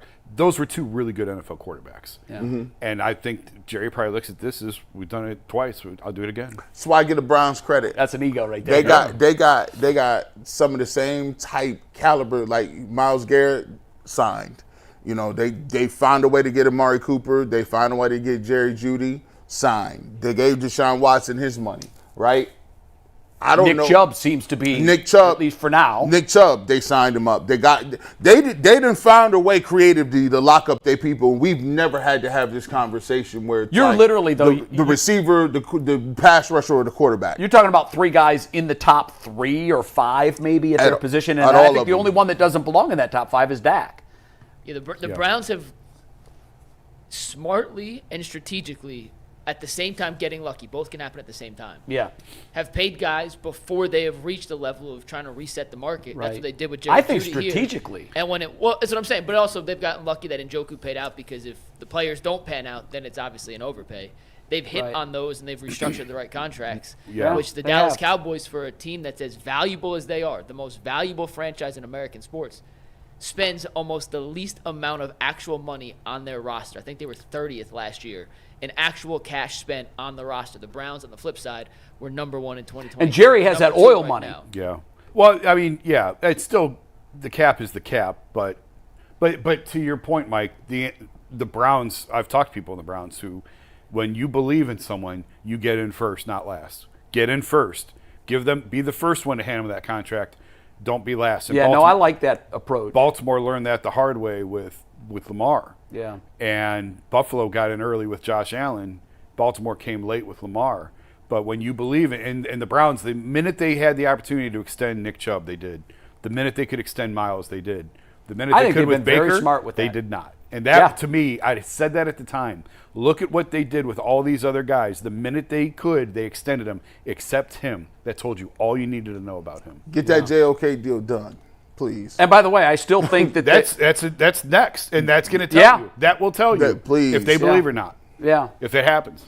And by the way, using Baker as an example of a guy that they didn't, I still can't say that they made the right decision on that.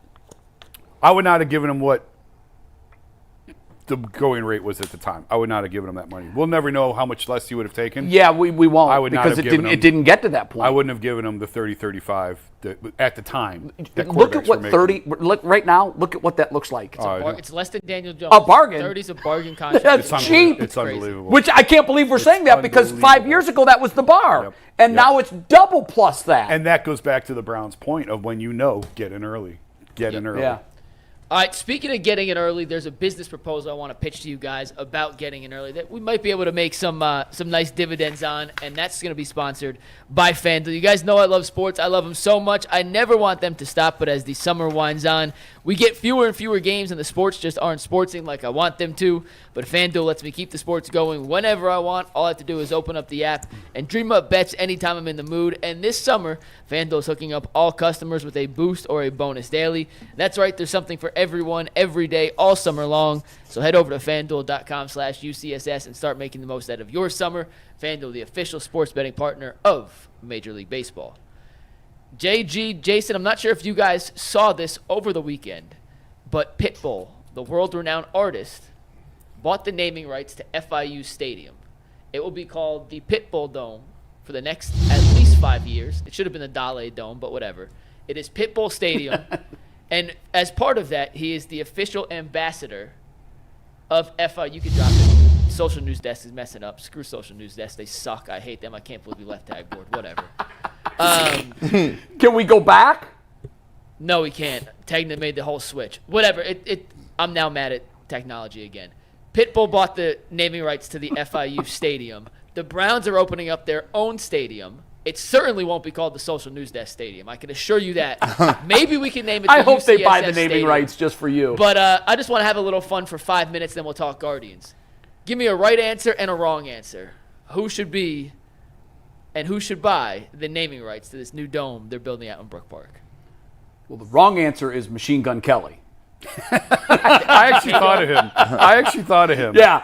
I saw, it's funny. You always glom on to the folks from your town that become national celebrities, and he has certainly become that.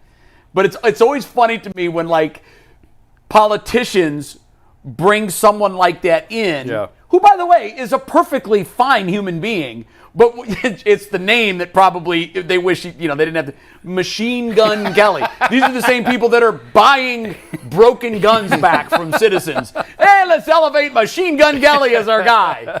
It is a little duplicitous. All that being said, that would be a funny name, but it would be the inappropriate name. Yeah. You can't name that Machine Gun Kelly Stadium for a lot of reasons.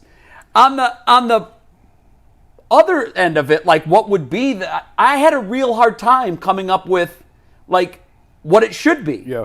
Nothing to me came to mind, so I'm hoping one of your guys' creative juices were flowing far greater than mine. Well, it's funny you said Machine Gun Kelly because my first thought was whatever you do, don't give it to Jake and Logan Paul because they punch dildos on Christmas morning. Oh, God, you're right. No Twitter. kidding. That is the wrong one. The day after the Browns put this hoaxy, he's our social media guy. Oh, my God. There's one of those remember idiots that. in their kitchen punching a dildo on Christmas morning. I remember that. So don't let the Pauls anywhere near. They've severed ties with the Pauls, right? Well, they were never really in. It was just a stupid little video that they did. Yeah, but I don't think they were ever really employees or part of the team or anything like that. I think it was just I thought a they gimmick. were because the Pauls don't do anything for free. Well, I don't know. I thought it was just gimmicky, but whatever. Yeah. It was great because I was at SummerSlam. I took my kids. I took my boys. How was that? I didn't understand 98% of it because I haven't followed wrestling in 25 years. Had a great time. It was great. I've heard it was the Entertainment best great. show that anybody, people that go to a lot of shows in Cleveland told me this. It's the best show I'll see all year. Well, at the end, like the Roman Reigns guy came out at the end, and I'm telling you, we were in the club seats, and it shook. Like it was shaking. More than a Browns game? Yes. No kidding? And there was only 60,000 there. There was 57,000 people there was the announced attendance. Yeah. And my seat was shaking. I've never felt the press box shake at a Browns game. That's nuts. So the Browns game, I would have been on the other side of the stadium, but about the same level. Sure. Never felt it shake like that. That's crazy. It was wild. So don't let the Pauls anywhere near there. And then I was thinking, and this is also inappropriate, but let's have some fun. D. Haslam stood up there and said, we want what's best for the fans. That's what we want, is what's best for the fans.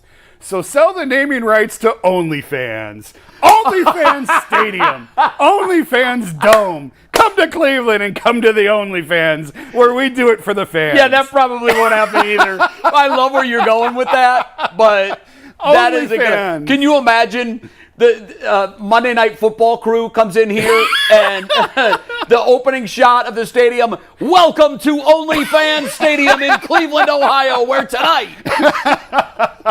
I think it'd be great. OnlyFans Dome. You know what? If OnlyFans Field. If they coughed up the money, they would do it. Of course they would.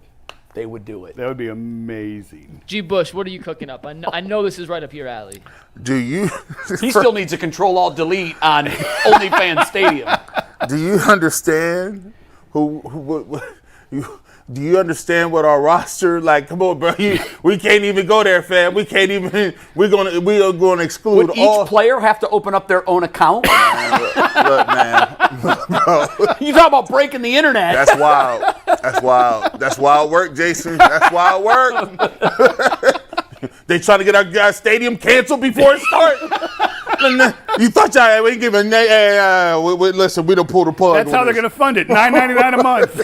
Oh my God. Man, this is crazy, man. Is that the cost, by the way? I don't know. Oh, you threw it out there like you do. Just throwing it out there. Listen, like I'm gonna go another route. So McNuggets, I'm gonna go with this.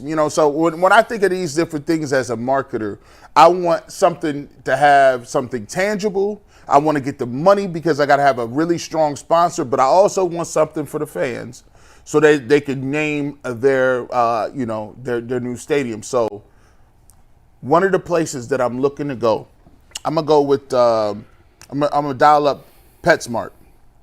Largest pet specialty retail chain in North America as of, this is March 2023.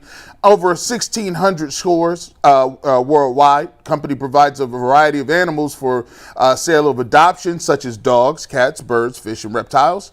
They are the largest retail in North America. And the reason I'm going to name it, I'm going to have them name it PetSmart because I can then flip the name and I'm going to either call this the Animal House, Okay. or the zoo, or something along those lines that people can get behind. Because obviously, if you're going to have the dog kennel? you got kennels are. You know what I hope they don't do?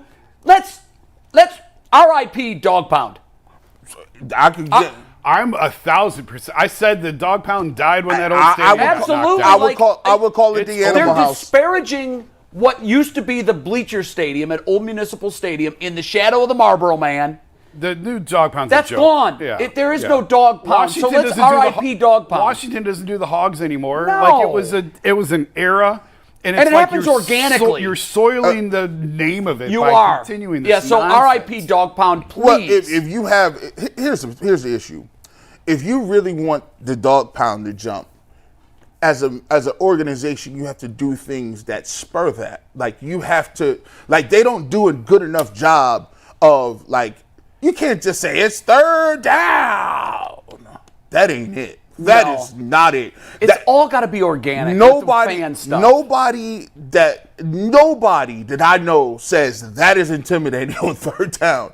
That is not it. Like you gotta, the dog pound happened organically, right? But you also have to set it up to a point where you're not having wine and cheese parties in the dog pound. Well, that's the problem. That's the problem. And in fact, the fans that filled the dog pound aren't allowed in NFL games anymore. Right. They've been priced out. Yeah, like those guys are at the Muni lot, for lack of a better phrase, right? Right. So those guys are there. But for the exercise, if you are going to keep some sort of dogs, and we do have dogs, and we have swagger, and they even adopt dogs at Browns training camp. So it's only right that PetSmart should be named for the stadium. I like that. I have a question for you, Jace. I know that a lot of this is still fuzzy. Mm-hmm.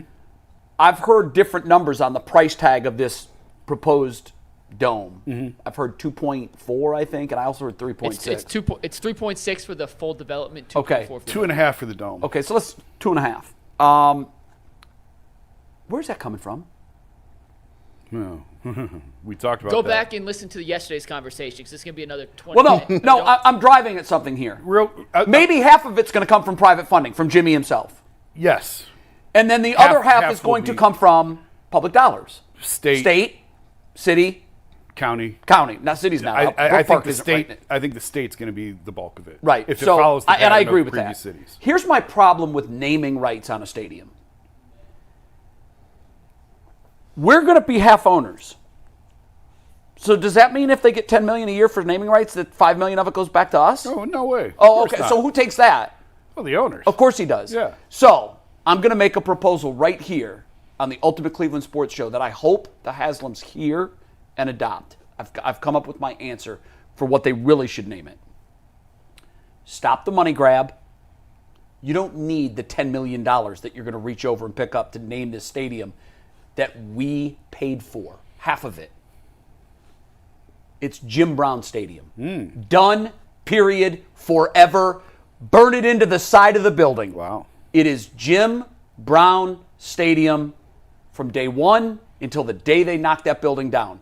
If there is a player that is worthy of that for a franchise, it's this guy and what he did for the Cleveland Browns as a football player. So you're spending hundreds of millions of dollars so you can buy one of our other sports teams' competitors. Yeah. Why don't you leave some money on the table? I think you guys could still, you'll be fine. You can still eat tonight. You're still going to have groceries. You're still going to pay the electric bill. Save the money and name it Jim Brown Stadium. And the reason they won't do that is because They love money. I would argue that at the end of the day, at their age, it's about legacy. That's like naming your estate after somebody else. Like, What better thing can you do for your lasting legacy than to name it after the franchise's most popular and best player? That's a move for the fans. Remember in that letter, we all read it and we're like, who wrote this? What PR firm wrote this? It was all the fans. We're doing this for the fans. The fan experience. We want the fans to experience. Oh, if that's the case and it's not about the money, then donate the money to charity. It's about money. Don't be fooled by it. So make a move that is really for the fans. Jim Brown Stadium. Has there ever been a player that gets a stadium named after him? I'm trying to think. No. It's never. Well, what it used to be Paul Brown there's Stadium. fields. Wasn't Courts, it? fields. Well, wait. Court. What about Cincinnati? Used to be Paul Brown Stadium. Well, that's true. That's true. Well, I mean, do you count Paul? Paul Brown was a coach. Sure. Not player. G means But player.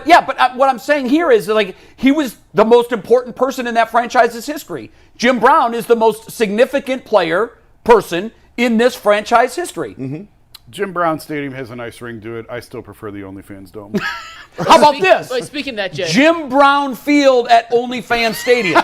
Well, Jay, real quick, and we're going to do this just for a quick moment, then we'll talk Guardians. Okay.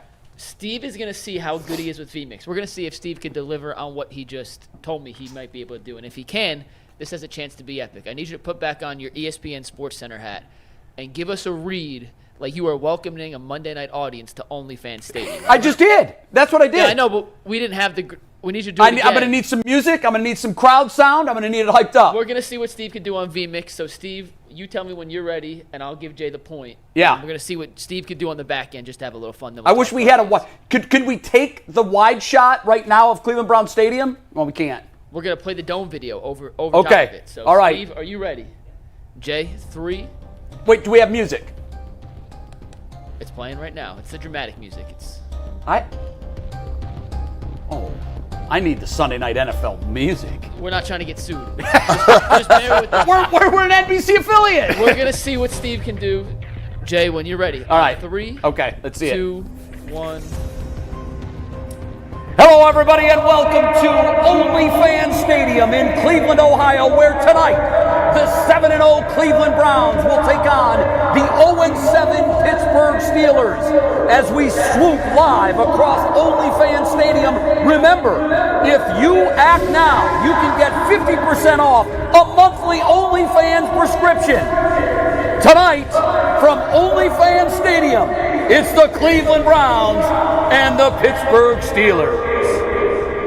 Yeah, I'd watch that game. That was pretty good. Nice echo effect, Steve. I enjoyed that. Yeah, I appreciated the reverb. Can you imagine Jimmy and D. Haslam just turning on this and saying, here in OnlyFans Stadium, like they just attached to their new 2.4. Attached to their legacy piece. They got their whole life behind this. They done mortgaged everything they You know got what comes to mind? to that. And y'all got Coming to join you, Elizabeth. Y'all got the OnlyFans. They got the rendering in the office, the small little claymation joint. Like, I'm like, dang, they gonna be like, man, who? These dudes done soiled our If whole OnlyFans idea. called This the is Haslams right now and crazy. said $100 million a year for the naming rights. Sold. Done. Done. It is Your now and approval forever. rating in the chat has never been higher than this. That's wild. you know. It's not me. It's That's Jay. wild. But that read, very well done, very well done. We got a giant Guardians series coming up. So let me get a game time read and let's talk Guardians. We're going to finish the show with this preview of an AL Central showdown that could determine the fate of the Guardians' playoff hopes. And if you want to check out a Guardians game later this season, you better be buying those tickets on the Game Time app. I've used Game Time to go to 3 different Guardians games this year. I've used their priority last-minute deals. If you wait till the last second, you get the best available deals in the park. I also love seeing the full panoramic view from my seat before I buy it. And I hate when you're looking to buy a ticket online and you see it's $28. You click on it, it costs you $60 because of the ticket fees and taxes on the back end. Well, Game Time doesn't do that. They give you the full price up front. So take the guesswork out of buying Major League Baseball tickets with the Game Time app. Just download Game Time, create an account, and use promo code LOCKEDONNFL for $20 off your first purchase. Once again, create an account, redeem code LOCKEDONNFL for $20 off. Download Game Time today. Last-minute tickets, lowest prices guaranteed. A few housekeeping notes on the Guardians. They've made a few moves before today's doubleheader. They've recalled Will Brennan from AAA. They've also recalled Joey Cantillo, who's getting the start in the first game. Alex Cobb will start in the second game tonight. They've placed Carrasco on the 15-day injured list. They've also sent Angel Martinez back down to AAA in replacement with Will Brennan. Guys, you got Cantillo on the mound. You got Alex Cobb making his first start for the Guardians. In the second leg of the doubleheader, they have a 3.5-game lead over the Twins with this 4-game series coming up. I can't emphasize and state the importance of this series enough. Jay, Jason G, what do you expect from the Guardians in this not do or die, but this crucial AL Central showdown? Hold on to the rope. At least get out of this with a split. They're obviously not playing well right now. They're scuffling a little bit. If you can just get out of here with the split this weekend, that's a win, and keep this thing at, I think they're 3 back. I think the Twins are 3 back in loss column. Just tread water at this point and don't let them completely overtake you. Yeah, man. This pivotal right here. You got to get to. You cannot lose this series because it just feels like this feels different from a little bit before when they were scuffling. This feels like like it's one of them things where you know it's like running the 400 meter and you look behind you and be like, man, don't you look back. You better run through that tape. It's very pivotal, man. They got to at least, like Jason said, get this split because right now, to me, this is and it's not like they look bad, but this is a point in time where they're just not getting much for that pitching rotation. And right now, it just feels like the Twins got all the momentum. It just feels like the Twins is coming to get them. And don't look, the Royals ain't going away either. No, they're not. For anybody that maybe can remember back to their college car or the car that they drove for the first couple of years after. Ford Taurus, 1994 Ford Taurus with tinted windows. 1983, what was it? Man, what was my first car? It was a Hyundai. I don't know. It doesn't matter. I had an 85 Plymouth Horizon. That's what I had. That was it. Plymouth Horizon. And you'll remember this. Yeah, mine was an 83 hatchback. You're driving down the road, getting great gas mileage, things working, everything's clipping. You're like, this car will probably last me 6-8 years. This thing's a beast. And then all of a sudden you look down at the dashboard and the check engine light isn't on, but it's flickering. Remember that? It would flicker. like is there a wire underneath there? Why is it flickering? It's almost like it's telling you, you got some issues. Might want to get that oil changed. Yeah. You might want to check out your oil filter and spark plugs. It's not it's not full red yet, but it's and that's what's going on with the Guardians right now. It's not fully lit, but that sucker's flickering. Yeah. And it's been flickering for about 3 weeks. Yeah. So you better pull into a garage and find out what's going to happen. Now, I think to me, the worst case scenario would be a split. If you can take 2 of the 4, you exhale. No harm, no foul, because you're playing on their field. What you cannot do is lose 3 of 4. And if you lose 4 of 4, you leave and you're in second place. Mm-hmm. That's vomit. That's hitting the iceberg at full speed. Then every light on the dashboard would be on, every single one. Seatbelt, check engine, oil light, transmission light, brakes. Everything is flashing if they hit this. Yeah. If they go in there and they lose 4, can't do it. I looked yesterday because I was curious. Like, pitching help is coming, and that is key. I don't know what's going to happen in Game 1. In Game 2, if Alex Cobb lays an egg in Game 2, this is his first start of the season, if he isn't really, really good, that light's going to be fully lit. Oh, I fully expect him to get hit. It's his first start. I think he's going to be hit, too. It can't be a disaster. It can't be 7 innings, 4 innings, 7 runs, and give up a couple of bombs. Like, it can't be that. I would take 2 or 3 runs in 5 innings. Right now, I think that would be a win. Good start. Yeah. But what cannot happen, because he is the only guy they brought in to be the savior. Yeah. What can't happen is him to just get his doors blown off. Yeah, but I'm not going to pay any attention to this start. I mean, yes, it's a huge game. Yes. It's going to give you an idea of what he is. Well, I don't think it is. I do, We Jay. got 2 months to go. This is his first start coming off reconstruction surgery. I agree. I understand. Go look at Jeffrey Springs, who's coming back with No, Tampa. he didn't have reconstruction. He had a hip, didn't he? I thought it was arm. No, it was hip. No, Alex Cobb had a hip injury. Yeah, it was hip. It's still his first start back. When you look at now, Jeffrey Springs was an arm, but these guys take time to get back into the rhythm. I get that, but you know what? I'm not going to pay any attention. You're going to get an idea of what he looks like, what he has. We saw Tristan McKenzie his first couple of starts. We're like, oh my God, this ain't it. This is not it. I saw him in spring training. Yeah. And you could see the velo was down. Yeah. And I said, uh-oh. Maybe they're holding him back and he's not throwing hard yet. But as the time went on in spring training, I know you saw it too. Yeah. I was saying he just doesn't have it right now. And he hasn't developed it right now. What is the mentality of a team that's been front running the whole year? They've been in the league. Hold on to the rope. The whole year. Hold the rope. And if you what are you going to look like if all of a sudden you're used to seeing your name in the first spot and now you're in second place and you sliding? Do you got enough What are you made of to say, okay, well, we can come back and we can take the lead again? I mean, it's still August 9th. And even if they get swept and they fall to second place, it's going to feel like the world is ending and we still have 5 weeks to go. So it's not the. But here's the thing: if they get swept, because it's context, right? Yeah. It's a 9-game losing streak. Yeah. And your previous, just before the All-Star break, 9.5-game lead is gone. Has evaporated. I think, and anecdotal, didn't look this up. I've been a fan of baseball for the last 50 years, where I look at the standings every day and I study it. Anecdotally, teams that have those double-digit leads in June and July and lose them never come back. That's just in my mind. There's a million examples. Recently, the Pirates, the Brewers, they had years where everybody was like, "Oh my God, they're the story in baseball." Well, what were the Guardians for the first 3 months?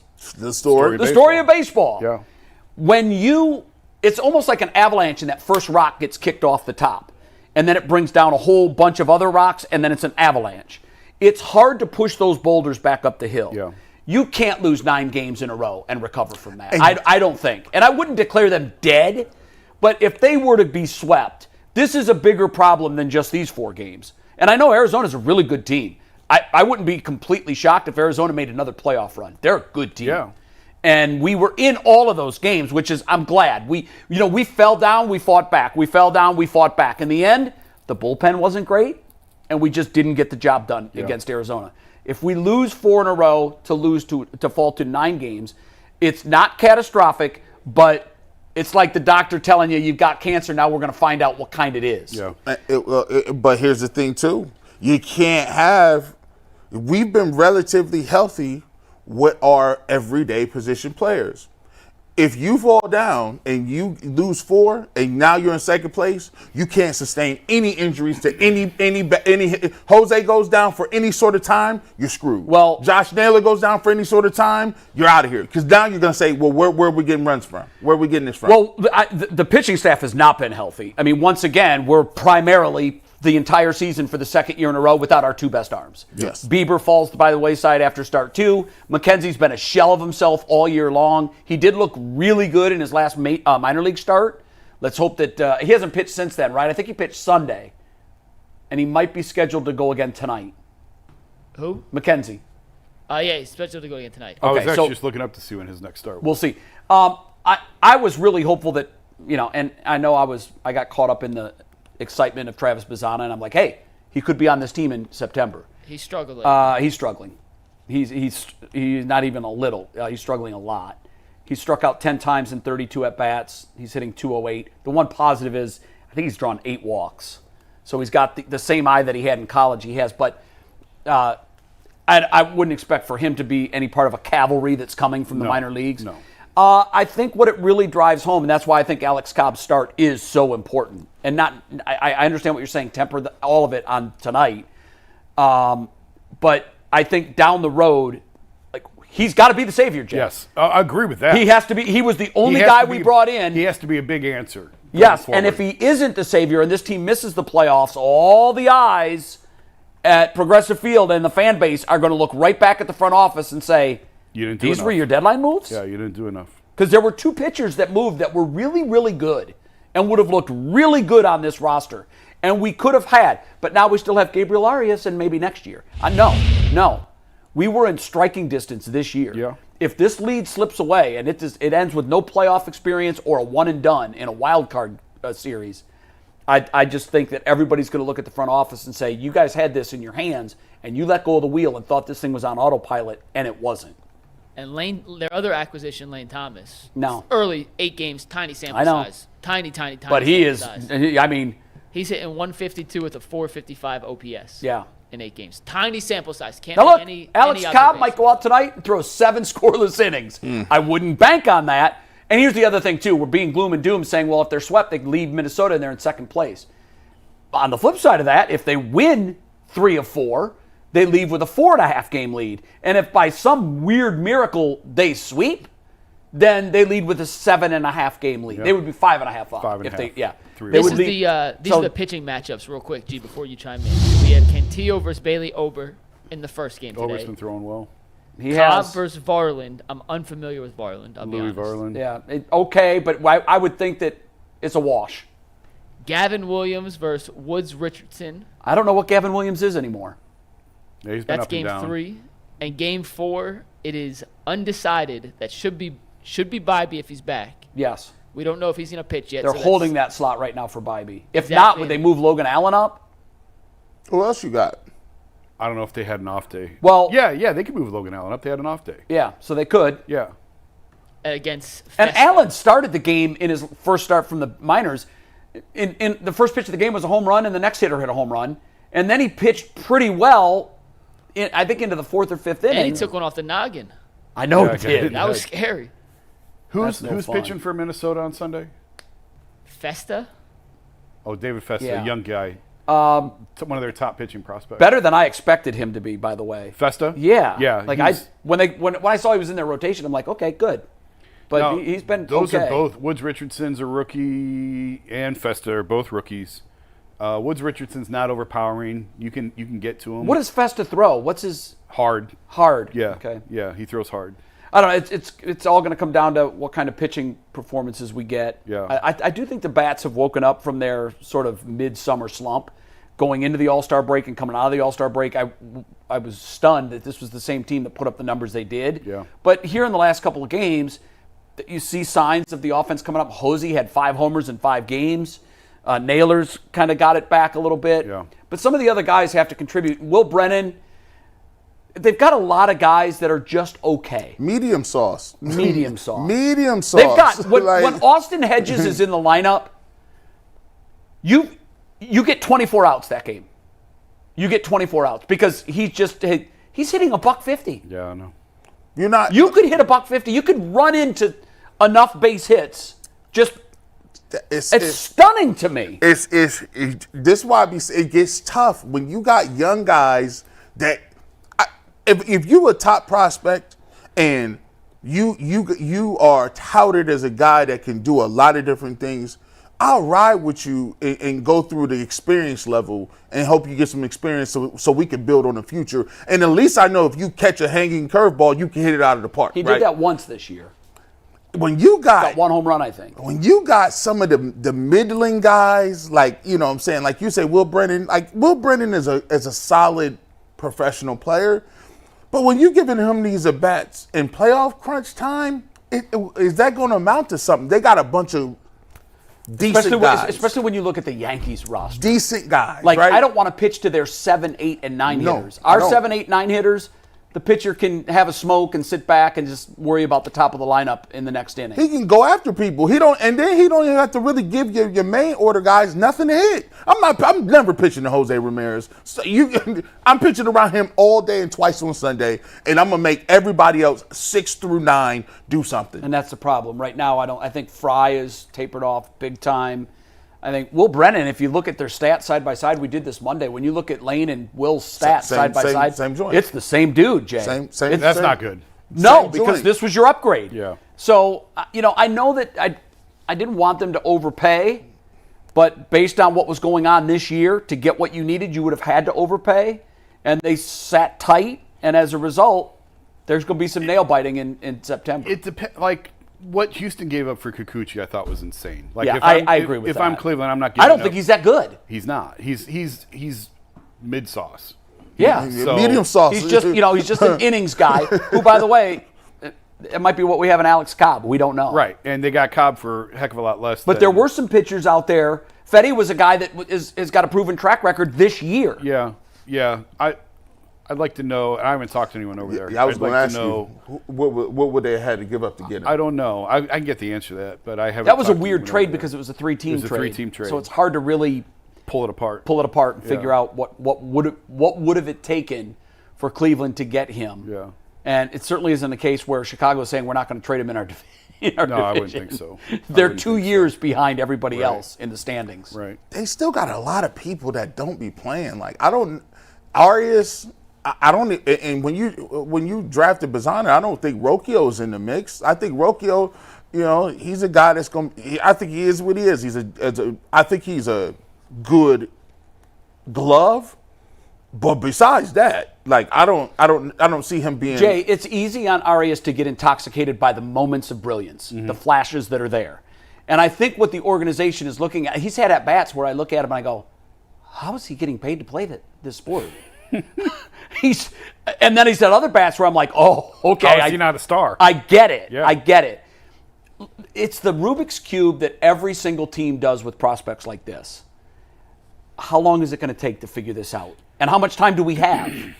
And I think with him and other, like Will Brennan to me has kind of hit his ceiling. I think that he is what he is. He is what he is. Yes. And you know what? That's okay. You can have one of those in your lineup. He's a fourth outfielder. That's it. He's not an everyday outfielder, but he's a guy that you can use if guys get hurt. You can use him in pinch hitting situations.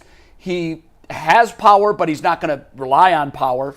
And then you look at Arias, and I watch him, and I want to fall in love with him again, but I can't. No, man, might want to Oscar Gonzalez him.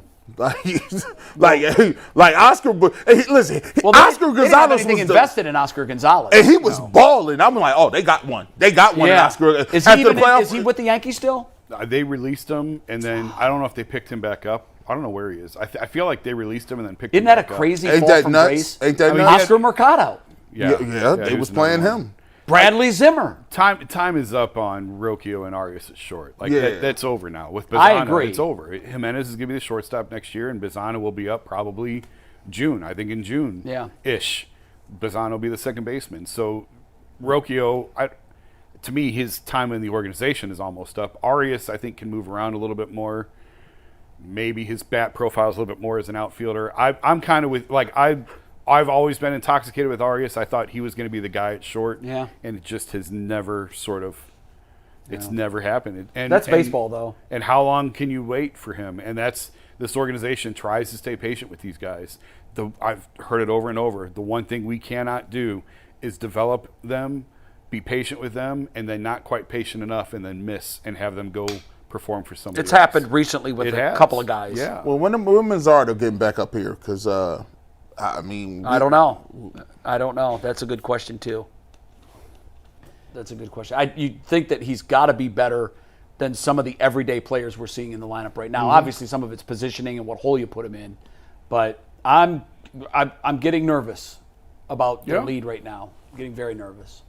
We were supposed to have Trisha Whitaker join us, who's calling the game tonight for Apple TV, but wait, she's calling the game? Sideline reporter. Okay. Part of the broadcast for the game. Okay. She hasn't called in, so we're gonna pivot, get her last read, and talk. Didn't they do this last time? Oh wait, no, she just joined us right now. Oh, good. So actually, okay. She's we'll give her a sec. We're gonna do the read. We'll let her come in a sec. She's setting up right now. So, if you're looking for a job, Jay mentioned it earlier in the show, but LinkedIn is the only place you should be posting your job. It is the premier, ultimate way to get in touch with employers. And if you're looking to hire for a small business, you want to find quality professionals that are right for the role. That's why you have to check out LinkedIn Jobs. LinkedIn Jobs has the tools to help find the right professionals for your team faster and for free.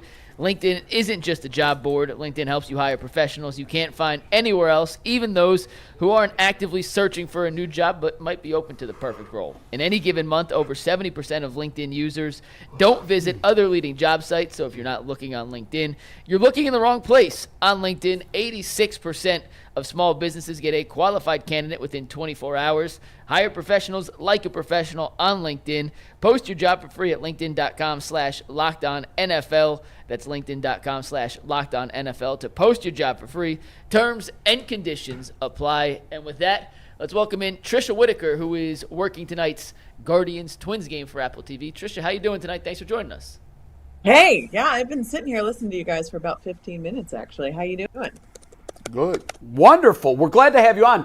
Trisha, obviously you've listened to our conversation. It feels like these teams are going in opposite directions right now, and I know you've been studying the teams and you've been watching them closely leading up to this one. What's your take on what's happened to the Guardians, and what's your take on what's going on with the Twins? Yeah, I mean, I think the Guardians this year have surprised everybody, which has been really cool for me to watch. I'm actually from the Midwest. I'm from Indiana, so I have a soft spot in my heart for Cleveland sports. Grew up watching Cleveland sports too, but I've really enjoyed the job that Stephen Vogt has done. And I think he's just done a tremendous job transforming this team in his first season. And that started with their offense, really.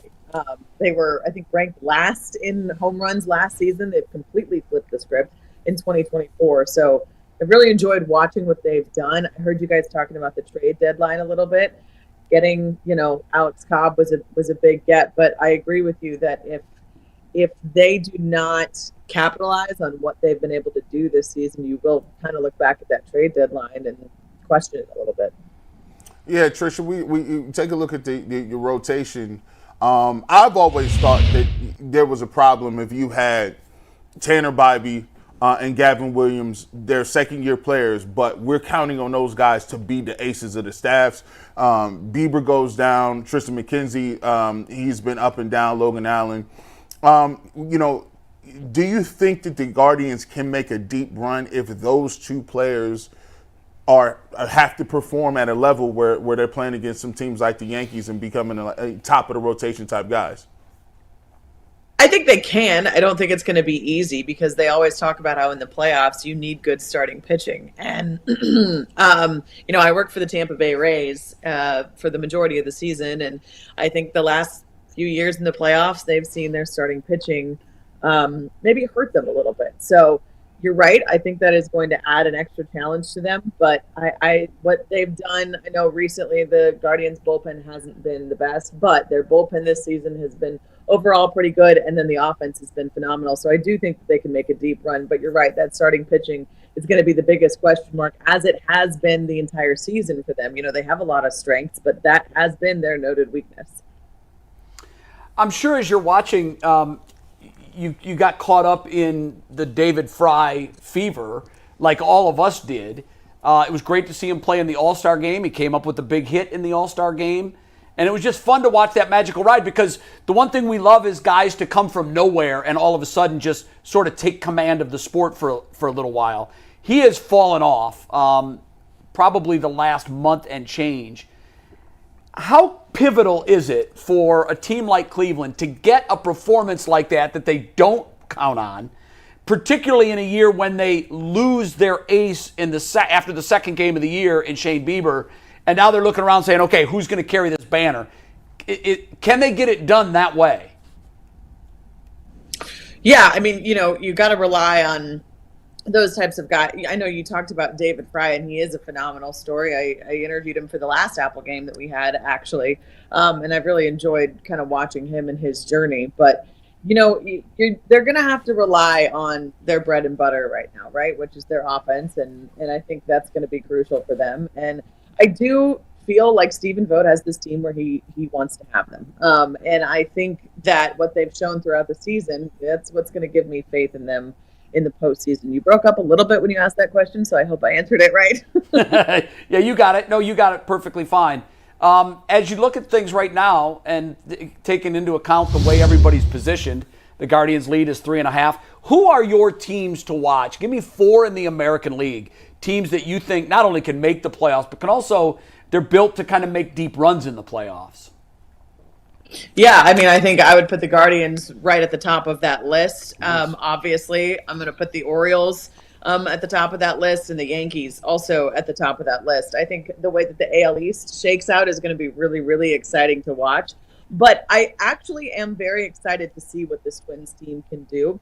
And that's why I think this weekend series is going to be, I mean, it's the biggest series of the season so far, and I think it's going to be telling for what these two teams do down the stretch and what carries them into the postseason. So, I think we could talk a lot about the first half of the season for a lot of teams, but I think when it comes to the postseason, sometimes we forget, you look at the history of the postseason the last few years, sometimes the teams that were the best to start the season, they don't go into the postseason with the best momentum. So right. I think really this last month and a half is going to be really telling for what they do. But I would have to say the Orioles, the Yankees, the Guardians are up there for me. And as much as it hurts my heart to say, because the Astros are my least favorite team in the league, the Astros and the Mariners, I think the AL West is going to shake out in a very interesting fashion as well. Tricia, last year, you take a look at what the Rangers did. They came out of nowhere, won the World Series, and who? I don't even know who the Rangers got. Can you pick out a team? Is there a team you see that could be a dark horse candidate that we're not paying too much attention to them now, but come October they could be one of the teams like the Angels and say, wow, they got hot at the right time and did it. I love that question because it's literally my favorite storyline every September is which team did we not pay attention to during the regular season that's going to make a run?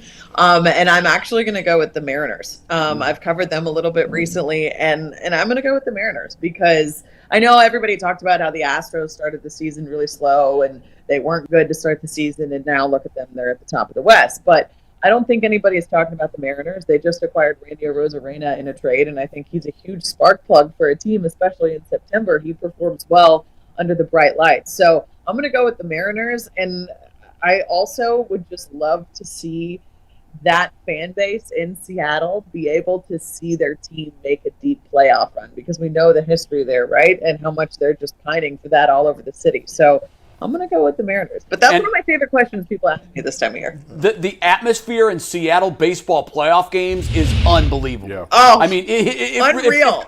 It feels like a college football game. I remember the first time I attended a playoff game there, I'm like, when do these people shut up and sit down? And it was like the fourth inning, and they didn't. And it's just, that fan base is super energized. And you're right, I have to agree with that. I think that Arozarena move, it was one that I think made some ripples at the time, but we may look back on that if they're able to make a deep run and say, yeah, that's how you bolster your team's chances. The Rangers at the deadline last year did that. They made some really nice moves. They took a good team and they became a great team. Last question for you. If you were the marketing manager of Major League Baseball and they came to you and they said, Tricia, I want to know right now, we're gonna buy a 100-foot billboard and we're going to put it in Times Square, and it cannot be a New York Yankees player because obviously location. Who are you putting on that 100-foot billboard? Who is the face of Major League Baseball right now? I don't know if he's the face of Major League Baseball right now, but I know that he should be more of the face of Major League Baseball, and I'm going to go with Ellie De La Cruz. I love watching him play the game. I know, it's the Reds. It is a small market. I get it. But Ellie De La Cruz and the way that kid plays the game and what I feel like he's done for the game since he's gotten called up has been really, really cool to watch.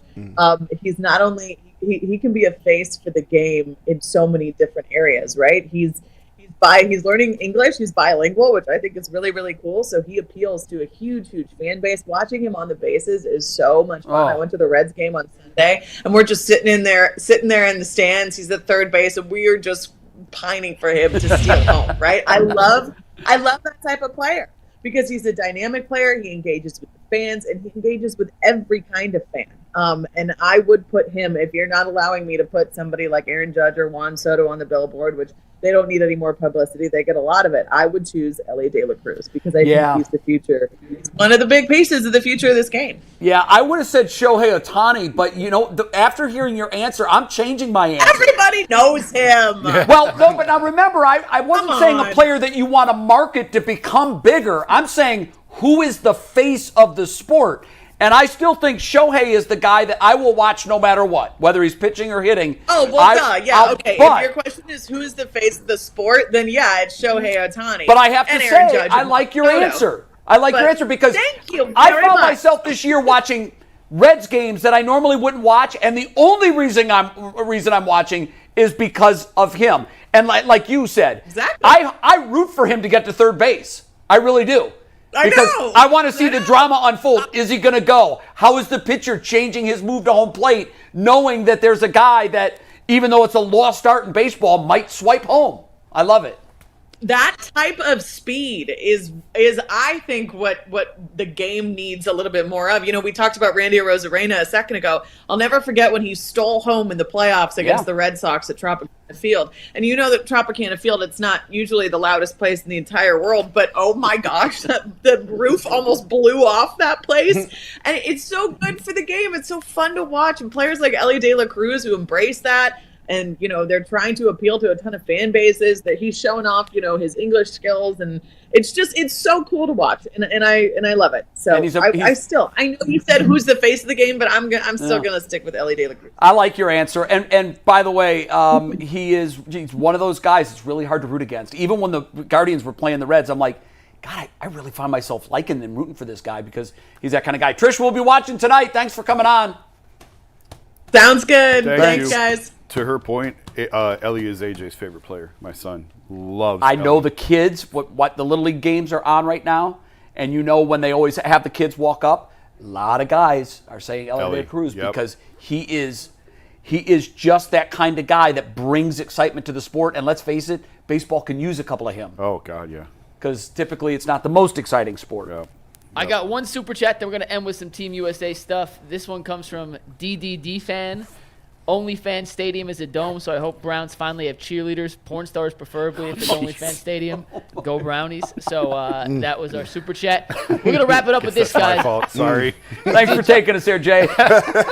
Did you guys get a chance to watch the Team USA Serbia game, men's basketball, yesterday? I watched the whole thing. It was riveting. I couldn't blink. It was one of the most fun basketball games I have watched in a long, long time, and it sets up a gold medal game between Cavs' new head coach Kenny Atkinson, who's on the Team France staff, and Team USA.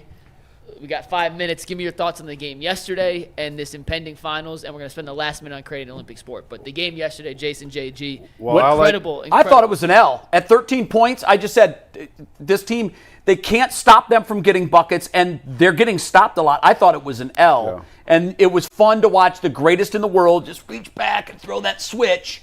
And and I got to tell you, it was the first time I've ever rooted in my life for that guy right there. Oh, yeah. I've never in my life rooted, not one time, if I said, come on, Steph, we need this. And when we most needed it, it wasn't a three. It was a drive to the bucket in which he goes underneath and around. And the hug between Steph and LeBron the second it happened, I said, uh-oh. LeBron's going to Golden State. Yep. Listen, Jason. LeBron had his little layup. I don't know. I'm used to seeing him dunk for exclamation points, but he got a little reverse layup. I'm like, oh man, I can't be happy for that. But hey, shout out to Joel Embiid. Hey, listen, McNuggets. Down the stretch, he hit some big shots. What you got to say? You know what I have to say about him? He could have played for one of three countries. If he doesn't play for Team USA, we're not in the gold medal game. I firmly believe that. He was balling. The role he played yesterday, even though there was some odd switches with he and Joker, I couldn't understand why he was leaving Joker at times. The Timberwolves kind of cracked the code. If you can put your best shot blocker as the help side guy off Joker, you're better off. So they had LeBron actually guarding Joker, and then I know, but LeBron, Embiid kind of. I don't want to get too deep in the weeds with the X's and O's. I thought it was odd, but he was pivotal enough in that game where if he's not on that roster, they lose. I firmly believe that. Well, I'll take you guys' word for it because I don't have any power. For 4 days, I don't have any power. I've been taking cold showers and staring at a blank screen. Is that why you have the 4 beard? days. Oh, that's wild. I said I'm going to show up in a robe with a toothbrush hanging out to do the show. That would have been a great gimmick. So I didn't see any of the game because I don't have any power. Well, when you can watch it, go back on Peacock and watch it. And Mike, I agree with you, and I'm glad that you said that. I couldn't look away, and I was busy doing a lot of other things yesterday, and mesmerizing. I couldn't look away. To see LeBron and Steph on this stage, and Kevin Durant too, and Embiid played a big role. Like to see those guys lock in, turn it on, and like Captain America, like. Yeah. Chef America. Like, it was awesome. And the way Serbia, who, by the way, was 15 of 30 from three through the first 3 quarters. I know. And they had Bogdanovic looking at Carmelo after a 3, giving him the 3 I in the know. head. I know. And Carmelo's talking shit from the from the courtside seats to Bog. It had everything. Impeccable theater. But you talk about stakes and you talk about pressure, and we talk about Jason in the playoffs. You can make shots in the regular season, doesn't mean you can make shots in the playoffs, right? Yeah. Serbia as a team. First 3 quarters, 15 of 30 from beyond the arc. Serbia in the fourth quarter, in nut crunch time, 0 for 9 from beyond the arc, including some wide-ass open threes. And that's when the pressure that's why they lost. sinks in. Exactly what they lost. When the pressure sinks in, it does make a difference. Whether or not you have what it takes to make shots at that level. And last night, LeBron, Steph, Embiid, KD, Booker, the 5 that Steve Kerr. By the way, they played the last, I think, 8 minutes. There were no substitutions. Steve Kerr made some baffling coaching decisions. He really did, Mike. I was really shocked by some of his rotations and some of his decisions. I don't think this has been the greatest display of what Steve Kerr can do as a coach. That being said, not only does it display Team USA's ability to make shots in those big spots, but also their ability to play defense. They were 0 of 9 in the fourth. Mike, if they're a paltry 2 of 9, they win the game. And that was perimeter defense. And it was just like Serbia had an answer for everything that the U.S. did defensively until the fourth quarter. And that for me was, I know everybody wants this narrative that the rest of the world is caught up, and they probably have. But if Team USA plays this entire game like it's a Game 7 of the NBA Finals, they win by 30. I'm going to tell you this, man. All the LeBron slander, this man, I'm just and Steph Curry slander. Yeah, y'all need to quit it. LeBron was switching off on the best big man in the world. LeBron is switching, guarding the best big man in the world in the fourth quarter. Yeah. And this man is still controlling the pace at point guard. And he's 100. His kids are grown. He's a full gray beard now. His kids are grown. In the interview after the game, I'm looking at his beard and I'm going, oh my God. He's got as much gray. It's the time zones. He's 5 hours so he looks older. than he is here. Well, you know what? And this would have been horrible, but I could see the headlines. LeBron's. That was going to be the headline. Oh, yeah. I guarantee it. It was all over Twitter. It would have been LeBron's. Yeah. And, they dug down deep, and it was really fun to root for Steph Curry for a minute. I enjoyed it, and I'll be rooting for him, obviously, against France. I've kind of, ever since the 18 season when Kevin Durant left, Steph has been cool with me. You're okay. I'm okay. We'll see you next week. Mike, are they going to beat France? Yes.